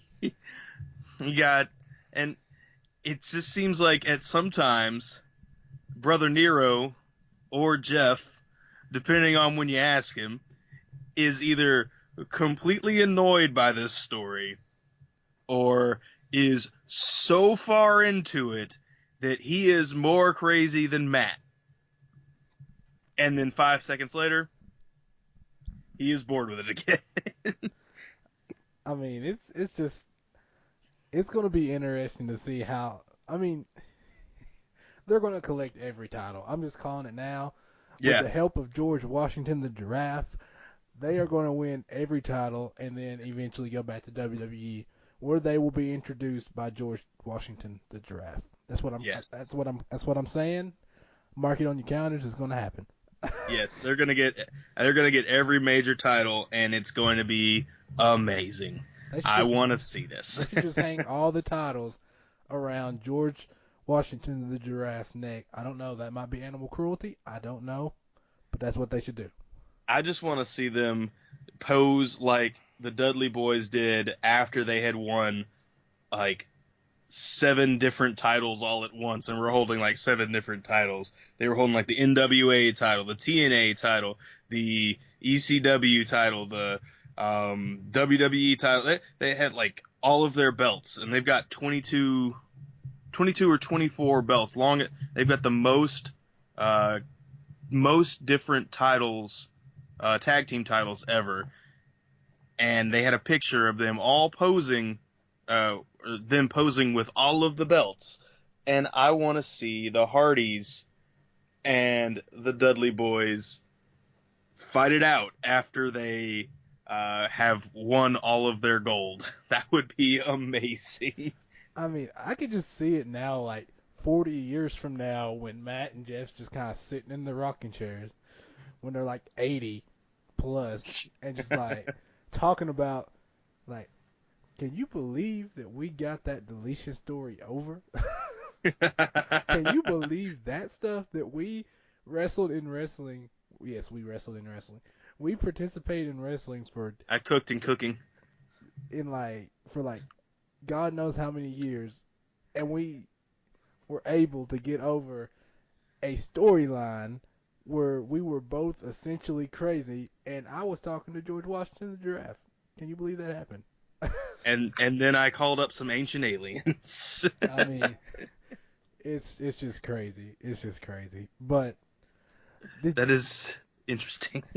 But I mean, as far as that on TNA, there was something else that happened on TNA, and I will go ahead and say it. I don't know if you called it or not, but you definitely brought it up. Cody Rhodes made his reemergence on TNA. Yeah. That was basically what I said was going to happen last week. And it kind of broke my heart a little bit. Kind of broke my heart. I like Moose. I followed Moose all the way from Ring of Honor to TNA, and that's not very much of a stretch. But no. Every time I've gone to see a TNA show, Moose has always been my moose. And throw up your horns. And I really liked seeing Moose, and I really like Cody Rhodes, and it breaks my heart that he's so jealous. Moose shouldn't have gave Brandy his number. I'd done the same thing. I believe you. You don't be like, yeah, I gave your wife my number in case she need me. Or I was like, really, Moose? See, he should have said, Cody, you got my number. If your wife gets scared, no, call me. No, that wouldn't have been any better. It would have got him even more beat up. That's like saying, I know you can't take care of your business, so when your wife gets scared, instead of you taking care of it, just call me, man. Yeah. I mean, I knew it was going to happen. I said when he comes back, he's been teeing off on people with chairs. I'm surprised he didn't tee off on Moose. I mean, Moose trying to be a good guy, but I mean, you can't really be a good guy sometimes. Sometimes the bad guy's gonna win. Didn't you learn anything from the NWO? Didn't you learn anything from Diesel? Diesel wasn't in the NWO. Kevin Nash. Kevin Nash. Two different people. Sure. Just letting you know.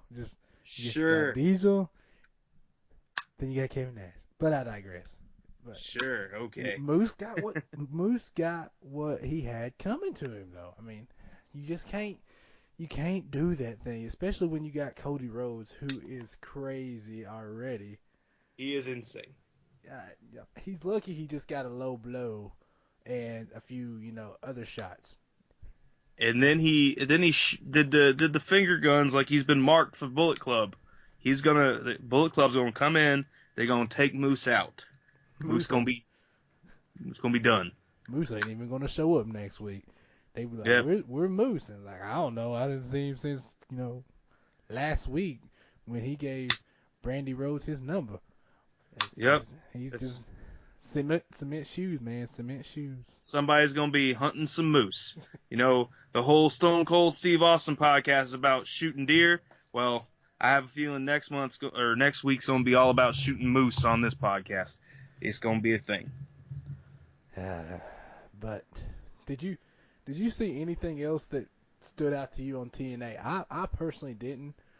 I mean, the Eli Drake and Tyrus made up. They had kind of a fight thing, and then they had a hug at the end, and it was weird. And the Pope was not too happy about this, and he was saying that he doesn't know if this is gonna fly in under their new management. And Josh Matthews seems to be completely out of the loop on what's going on, because he kept saying stuff, and then the Pope would say, "Well, what about this?" And he'd be like, "Oh, I don't know about that." So I have a feeling there's rumblings of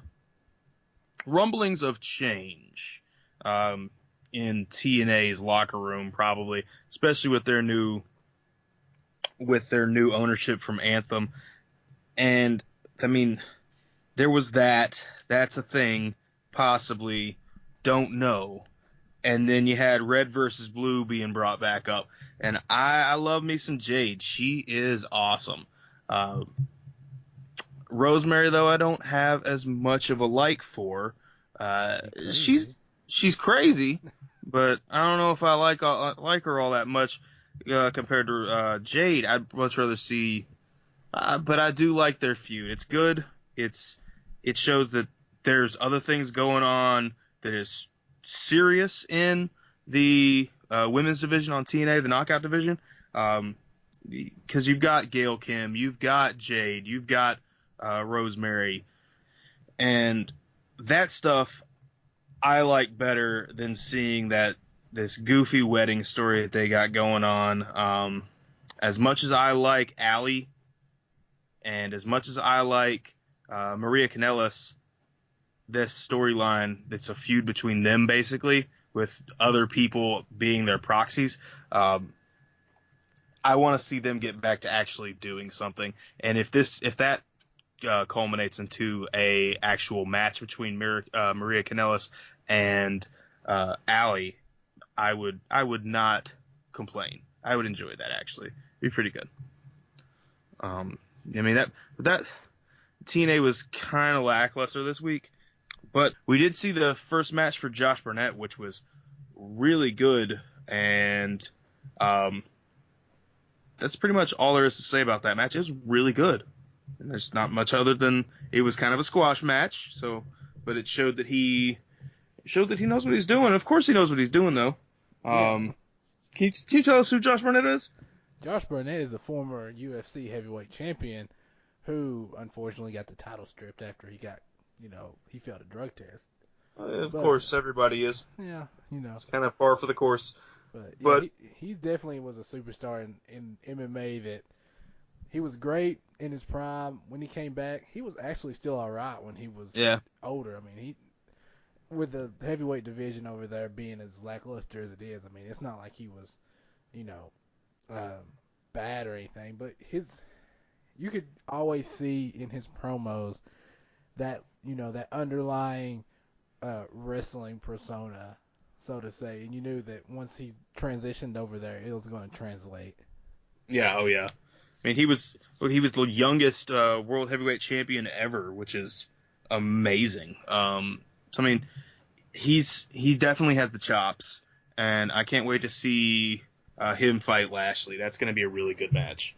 It should be. It definitely should be.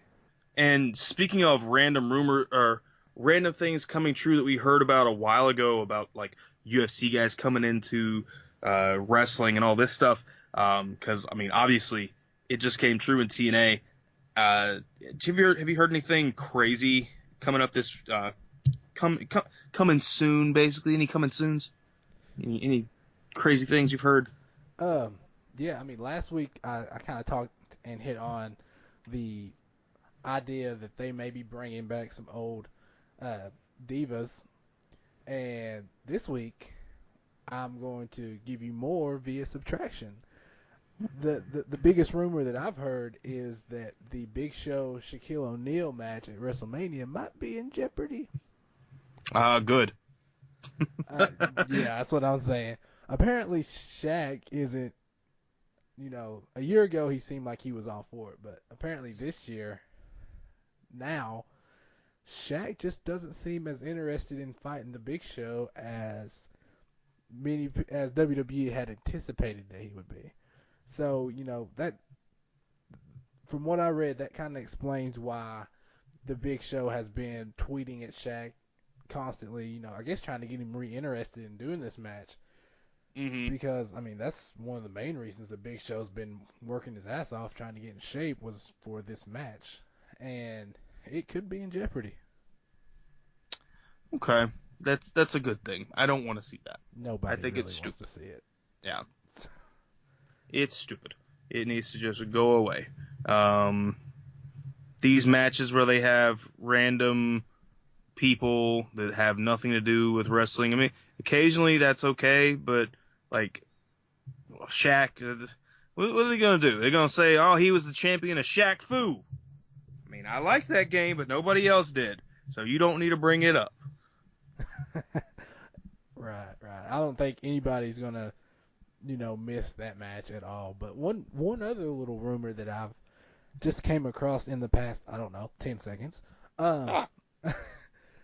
Apparently, in the next round of main roster or NXT main roster call-ups, or I'll just say in the next NXT round of NXT call-ups is the Drifter, maybe a member of that round of call-ups, maybe even debuting on Raw the night after WrestleMania. What do you think about that? Okay, I like that. Is this part of the thing I was saying earlier with certain people not showing up at a handful of tapings? Is this part of that? It doesn't really go into that much detail, but it pretty much just, they're just talking about him being one of the next members getting called up. And I tell you what, I have been, ever since I saw Elias Sampson, I've kind of been a fan of him. I feel like his gimmick has a lot of potential. He's not necessarily that great right now. He's still very raw, in my opinion. So it's kind of surprising that they're bringing him up if that's true.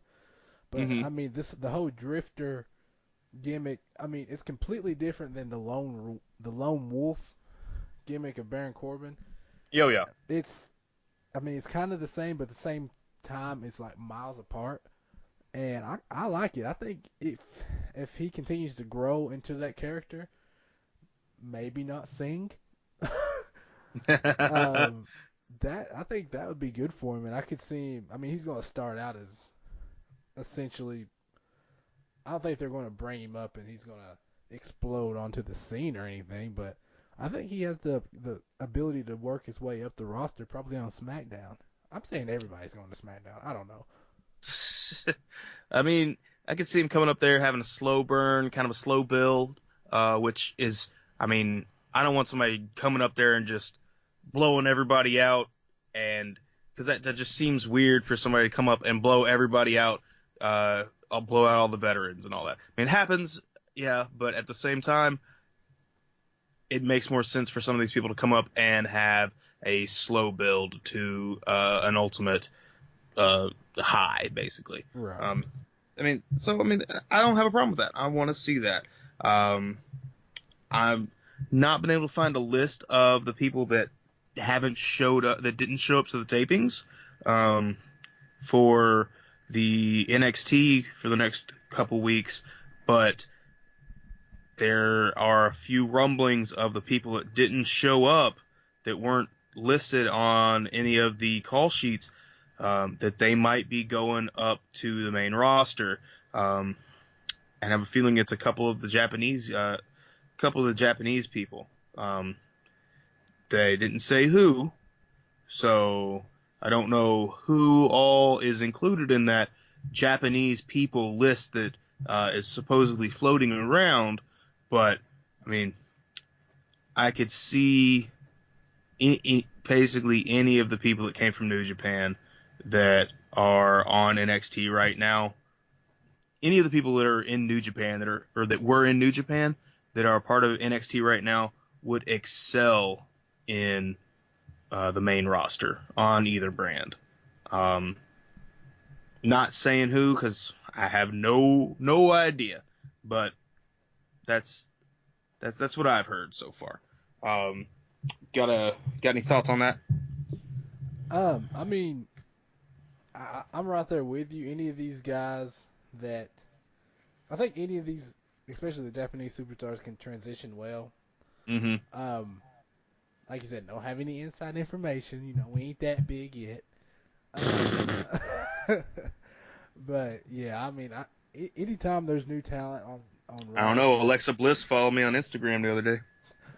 as did Dean Ambrose on me, but you know that's neither here nor there. And it was Twitter, not Instagram. I say me, I meant we. I'm pretty sure it's a fake account, but I'm gonna count it anyways. Hey, John Cena retweeted me. Okay, retweets me every so often too. So I ain't gonna complain. But yeah, I mean, I'm with you on that. And then also a really interesting thing that has also been rumbling around on the IWC over on Squared Circle, on the Reddit Squared Circle. Great place to go if you enjoy wrestling. There has been talks about possibly seeing Foley removed from his position, and the current stuff that's come from a reliable source who's said stuff previously in the past that's come true has said something about there being possibly Kurt Angle taking over instead of Foley, and Foley being replaced with Kurt Angle and possibly moving to a completely different role or being let go. And the way Stephanie McMahon's been talking on the show kind of leads some credence to it. I'm not sure if they're going to go do anything with it, if it's going to happen, but that's also one of those other rumblings that's going around. I will say this about that. When it was announced that Mick Foley was going to be the GM of Raw way back when, I guess that was in August. Yeah. It was kind of a lackluster announcement. I mean, True. I wasn't really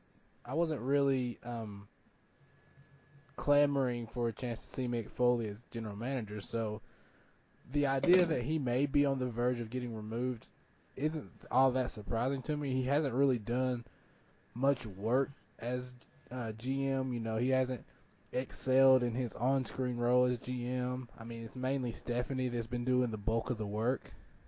Well, I mean, I feel like he's been doing a fair amount of the work, but she's just been undoing the work that he's been doing. Right, and I don't know, his on-screen character and persona as a GM just doesn't work for me. But with that said, I'm not sure if I would want Kurt Angle as a GM.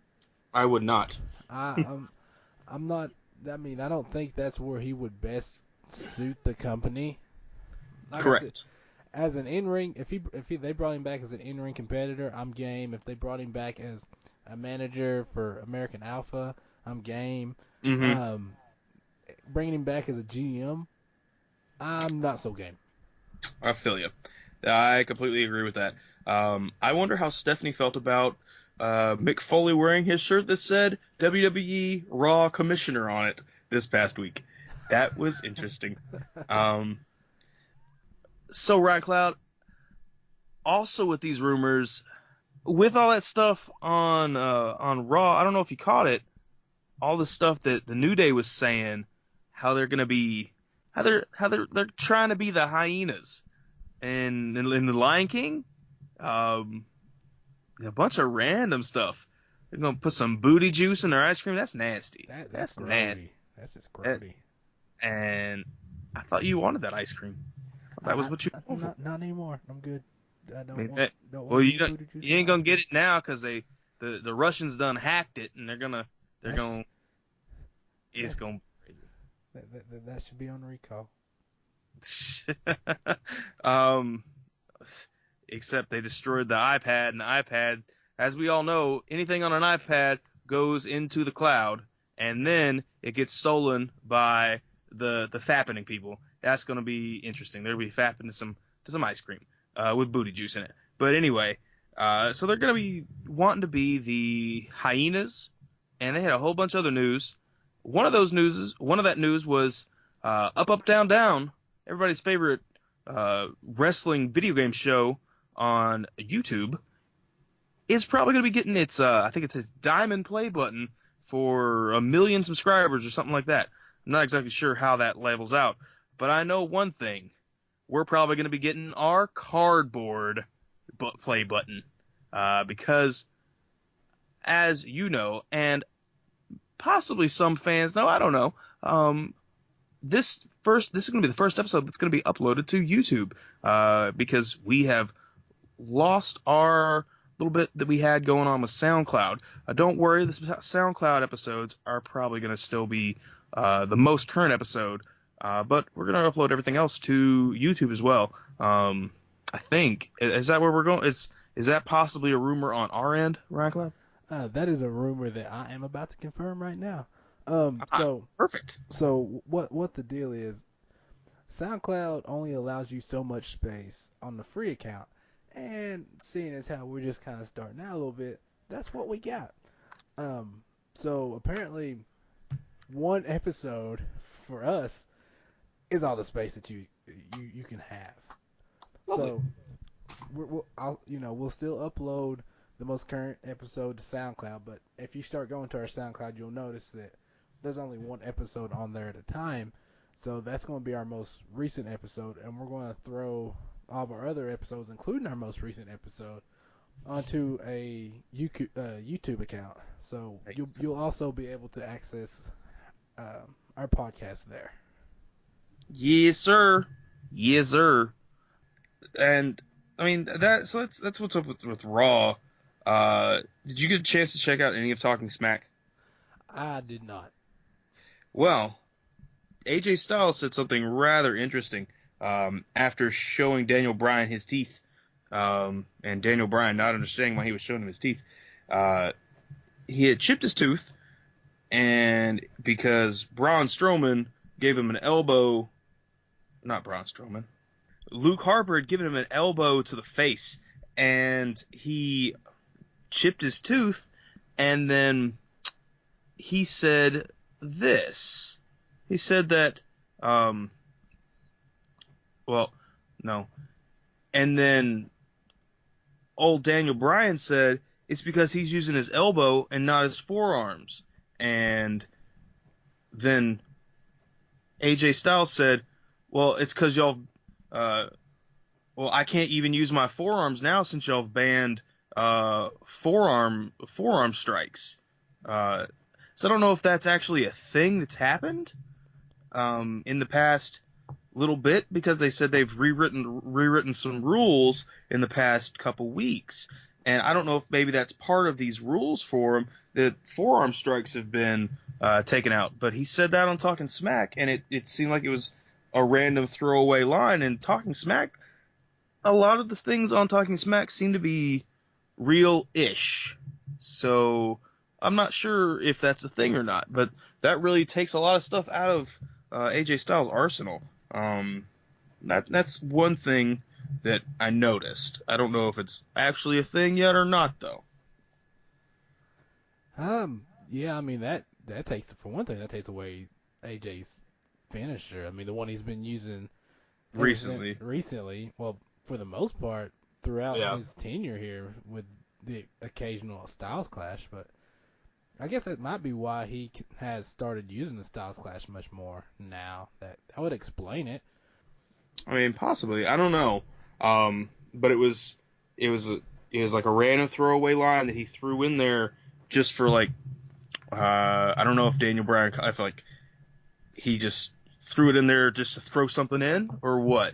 But it's interesting to think that that's going on. But I mean, Do you have any other random rumors? No, I think that about covers it on the random rumors, and that leads us into our weekly awards, if that's what you want to call them. But first up, we got wrestler of the week. So, who's your wrestler this week? My wrestler of the week. Well, we didn't cover any Ring of Honor this week, and it's because I was holding it off. I was holding it off to this right here. I'm probably gonna go with Colt Cabana. Everybody loves Colt Cabana. Boom, boom, and it doesn't necessarily have as much to do with what he did in the ring with what he did in as part of the match this week. He fought Dalton Castle's boys. You know, the guys that wear the peacock feathers. You know, the thing that Daniel Bryan wanted everybody to start a peacock chant. That would be something from Ring of Honor. Which was interesting that he said that during Talking Smack. But so he took on the boys, and he pretty handily gave it to him. And he sat on a turnbuckle. He had some great balance. It was amazing. He took on these two guys in a handicap match. Anytime somebody's in a handicap match, it shows some kind of strength about him. And it really did. And then he got off the match. He got off the ring in the middle of the match, walked down to the commentator's booth, grabbed the headset. He didn't grab a microphone. He grabbed the whole headset, put it on, and he called out Dalton Castle. Then he put the headset back down, went back into the ring, commenced to beating up the boys again. And then Dalton Castle finally had enough of it. Got up off the stick, started to walk into the ring, and old Colt Cabana grabbed one of the boys, threw him through the barricade, through Dalton Castle, and almost through a stagehand. And me having been a stagehand at a wrestling show, I know that is a dangerous, dangerous position to be in. And Colt Cabana went down and checked on the stagehand to make sure he was okay. He didn't hit him. He almost hit him, but he made sure he was okay. And that really stuck out to me as being something that was really good. And even though Colt Cabana's kind of a heel, it felt like something that Colt Cabana would do. The old Iron Jew. I like Colt Cabana, and I really liked seeing that. It was pretty cool. So, what about you? Do you have any people you like this week? Interesting that you said people, because I have a little 1A, 1B right now when it comes to this week. Okay. Even though, there wasn't anything, well, actually there was a lot. So, my 1A this week is going to be Braun Strowman. I mean, that may be all he can say, but one thing is for sure. Country strong. He can say country strong, too. He's, I was just overly impressed with his performance this week inside the ring with the Big Show. I mean, all that athleticism, all that potential just flourished in the ring this week, and I think it's definitely indicative of what we may see in the future, what we are going to see in the future. And it kind of got me to the point where I'm like, okay, this Braun Strowman Roman Reigns match may not be that as bad as I thought it may be. I thought it was going to be just your typical Roman Reigns match. But it has the potential to be much more. Now, my 1B this week might be a little bit shocking, especially considering we didn't mention them. But my 1B this week is going to be the Usos. Really? Oh Yes. my God. Yes, the Usos. Oh my God. I am offended. That little segment after the match, it was one of those where I'm like, am I actually seeing what I'm seeing right now? And as it continued, I was like, not too bad. It was one of those moments for me. I don't know. Maybe it's because they remind me of a rap group that's trying to Oh start beef God. with somebody. Uh, I So mean, basically the entire boxing world right now. it's yeah, sort of, or like they're just a more serious version of Crime Time. I don't know, but something about them just made me go this week. So So they're we're gonna see them selling Mickey James's panties or something. maybe, but I mean they're my 1B this week. I mean, love it or hate Okay. it, I don't care. They're my 1B. Now, Okay. your match of the week. What's your match of the week? My match of the week, I'm going back to Ring of Honor. So they had the Decade of Excellence championship or Decade of Excellence tournament, and whoever wins the Decade of Excellence tournament is going to be number one contender for Adam Cole's championship right now. And this it contained anybody who was had been with the company for 10 years, as far as I understand it, and this has been kind of a long road to hoe for some of these guys. And the final match in the championship or in the tournament was Jay Briscoe versus Christopher Daniels. And this match was a slog for both of these men.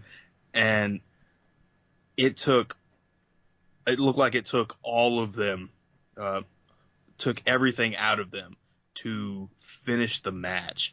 It was intense, and it ended up with Christopher Daniels going over, but Jay Briscoe, that was, man, if you get a chance to check it out, I would definitely go find this match on YouTube or on the Fight Network app, because I'm pretty sure Ring of Honor's on that. Go on there and check out this match. It was really good. Really good. But I don't know if you can top that with whoever you got. I mean, I'm going back to NXT with the Dunn Andrews match. I mean, that match still has me reeling, and I didn't get to watch it as it was happening not as it was happening, but as it was being broadcast on You mean you didn't Wednesday. drive down to Florida? I did not. But I watched it yesterday or today, whatever you want to call it, and it just blew me away. I mean, that style of wrestling it's just exhilarating. I mean, Oh yeah.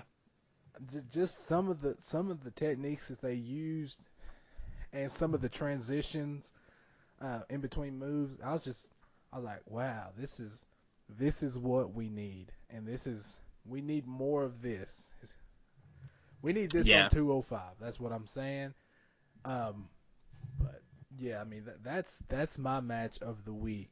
What is the top thing that you believe the fans should look for within the next week? Top thing to watch for the next week. I know I've gone with the Hardy stuff the past time. I'm not sure if I'm going to go with that this time. I mean, it's really good to watch, and it's a great story that's unfolding. But I kind of want to see where this Cody Rhodes thing is going over on TNA as well. I don't know where this is gonna lead. And Cody Rhodes has a couple storylines going at a couple promotions because he's got some Ring of Honor stuff going on as well with the Bullet Club, and he's also got some craziness going on in TNA.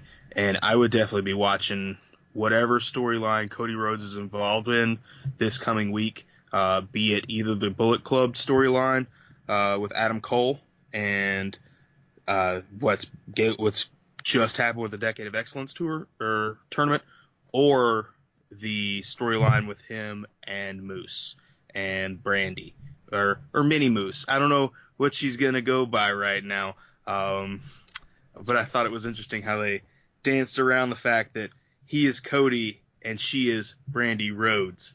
I like the way they're doing that on TNA too. I thought I'd just throw that in there, but I would definitely be watching some Cody Rhodes this week. For me, I mean, I probably it's starting to storm over here. Oh, lovely. For me, probably Lance Storm. if only. Uh, for me, and I might have mentioned this last week or the week before, I don't know, but for me, the story to watch this week is this whole Samoa Joe Sami Zayn story. I mean, I know before I said I didn't want to see this play out, because Sami Zayn, to me is a notch below Samoa Joe, but I'm more looking to watch this story to see Samoa Joe's growth, to Okay. see him continue to develop into the heel that he should be. I mean, he's already on par to where to be in the top heel of Raw. But I just want to see him continue growing, and I think with the way that Sami Zayn takes bumps, Yeah. that can just make Samoa Joe look just that much stronger until he's just that smart, cerebral, brute heel that we all will grow to love. Okay. Yeah. I see where you're going with that. I like it. All right. One thing before we end this, I'm gonna put you on the spot right quick, and it's just something that popped into my head, so we're just gonna Uh, run with it. I'm not gonna marry you, Ryan Cloud. That's not what we're doing. Oh man, no, but all right. This is a question, um, that I mean, like I said, it's off the top of the head. Um, pick. It's not really a question. I guess I'm telling you to do something, so it's an imperative statement. Pick one wrestler from any promotion that you believe can come into the WWE and help them out, and the same goes for TNA to help them out of kind of this hole they've dug themselves into. Pick one for each and explain. Okay. Now, when you say this, is it just up in the air? Could be anybody, or do I have to make sure that there is some stuff that I know certain wrestlers are not going to go back to these promotions type thing? Well, I mean, it's an open-ended question. I mean, um, if you want to take into account that they may not go back for certain situations, do it. Use that as one of your criteria. Okay then. I mean, throwing anybody that's at WWE besides a Roman Reigns, or a Brock Lesnar, throwing any of them into TNA's scene, into their main event scene, would probably help TNA. I mean, just look what's going on with Cody Rhodes. Just him popping up a little bit is bolstering them. Aaron Rex, Damian Sandow, just them showing up has bolstered a lot of TNA. It made them not necessarily as viable a product as they were previously, but still it made them closer to being viable, made them worth purchasing by Anthem.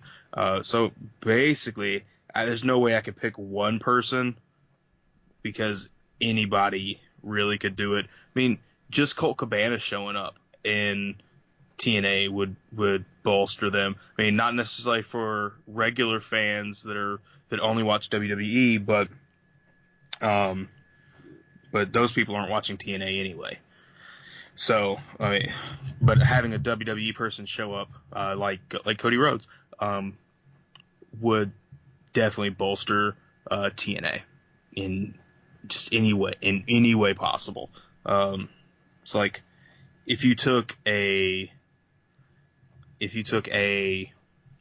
Dean Ambrose, say, that would show it. That would definitely bolster it. I mean, he might not have enough power behind him, but he would definitely bolster it some kind of way. So I mean, there's for TNA, just anybody really. I mean, we got people from Noah going to start coming over to TNA, and nobody knows Noah in the U.S. really. So that, I don't know how well that's going to help. But yeah, I mean, that's my answer for TNA. For WWE, and this is never going to happen. This is not going to ever be in the cards because there is a whole lot of animosity going on here. But if somebody were going to come back and bolster some WWE, which, I mean, they don't really need to be bolstered all that much, but if they were, I'd love to see the Second City Saints come back. Johnny Ace, CM Punk, and Colt Cabana. That would be something to witness. And if anybody were going to come back, I would see them. That would be beyond amazing. That or maybe a Drew Galloway. Drew Galloway was pretty good. And yeah, I mean that's kind of where I would go with that. Don't really need to do that with Ring of Honor or or any of the other random companies. Right. But because Ring of Honor, people come in and out of Ring of Honor all the time. It's not really a big deal. Or if I were going to bring another team in, basically anybody that's part of Bullet Club, I mean, just bringing them into any promotion is bound to bolster anything. I mean, to see the Young Bucks. Oh, excuse me. Let me redo that. I mean, if we saw the Young Bucks in WWE, that would be amazing. But, I mean, those are things that are probably never going to happen. That's kind of their stick, is that they have nothing to do with WWE. So, I mean, what about you? How would you answer that question? All right. For me, I'm thinking for TNA, and I was going to use this person for WWE, but I don't really think they would use him correctly. So, Okay. for me, I think that what TNA needs is a little Ricochet. Ooh. I mean, like I said, I would say WWE for him, but with his skill set, I don't think they would use him right. They would not. They would not at all. So I think, if you throw Ricochet into TNA, I mean that's an instant bolster for them, because the hardcore TNA fans aren't going to watch WWE. So anybody from WWE, I feel like they would just be like, here we go again, type deal. But Okay. with him, you bring in a wide variety of different audiences, of people that know him, and you've got a guy that is athletic enough to rejuvenize that X division, while also popular and talented enough to even carry the TNA World Heavyweight Championship. I mean, I think Ricochet would be a perfect fit in TNA, way more than WWE, unfortunately. But I think, Oh yeah. I mean, just to me, when I think of Ricochet, I think of what AJ Styles was in TNA. That super ultra athletic guy that's talented in the ring, that could cross over between divisions. I mean, X division, he could be an X division star. He can be in the heavyweight title scene. I mean, and he could put on great matches with almost anybody. So for TNA, I would pick Ricochet. For WWE, and this may be a little bit surprising, maybe not, I don't know. For WWE, I would think the Briscoe brothers would be a good fit, because I mean they're that type of tag team that can be successful as a unit and increase that level of depth within the tag team division on WWE, and they're good enough to where they could break off and be their own person. Oh yeah. I mean, Jay more so than Mark would excel in the WWE with his level of talent on the mic. I mean, I don't know. I'm just a fan. I think they could help.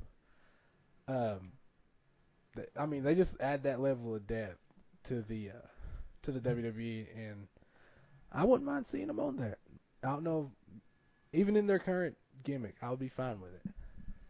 I mean, they're Kermit. They're frogs.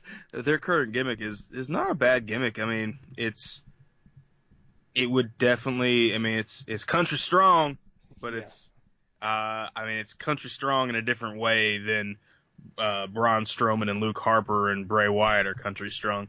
And it's not creepy country strong. It's actual country strong. It's actually country. I mean, they actually.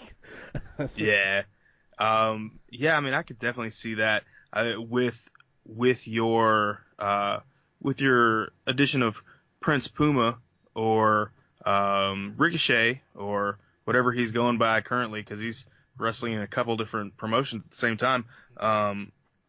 I would counter that with a Zack Sabre. I can see that. Yeah, I mean, I would bring in both of them. If I were bringing in one, I'd bring in both. That would be something. That'd be something to see. Especially bringing into like 205 and actually having them do stuff, because I would like to see those two guys and Neville and Tyler Bate and Dunn and Andrews, all of them. That would be something to see if they were all in the same promotion at the same time. That would make 205 Live a must-see product at that point. Yeah. If you had all those guys in there, and I mean, utilize Cedric Alexander, who I think could be the next big thing if they let him. Yeah. But I don't know. And Tony Nese. Tony Nese is good too. Tony Nese is the Chris Masters of 205 Live. That's what Tony Nese is. He's the Chris Masters of 205 Live. Okay. And on that note, maybe they should send us the go home cue right now. We should get out of here. But yeah, I mean, it's been great talking with you guys out here. Hope you enjoyed the show. Don't forget to like, comment, subscribe, and follow us on Twitter at. You can follow us on Twitter at SS Press Podcast. Shoot us a line. Tell us what you think of the show, or just, send us a little tweet. We might tweet back. You never know. But that's hit us up on SS Press Podcast on Twitter. All right. And hopefully in the near future, we will start setting up a Patreon, maybe going that way, and trying to make this as deliver some great content to you. And we'll catch you on the flip-flop. Bye.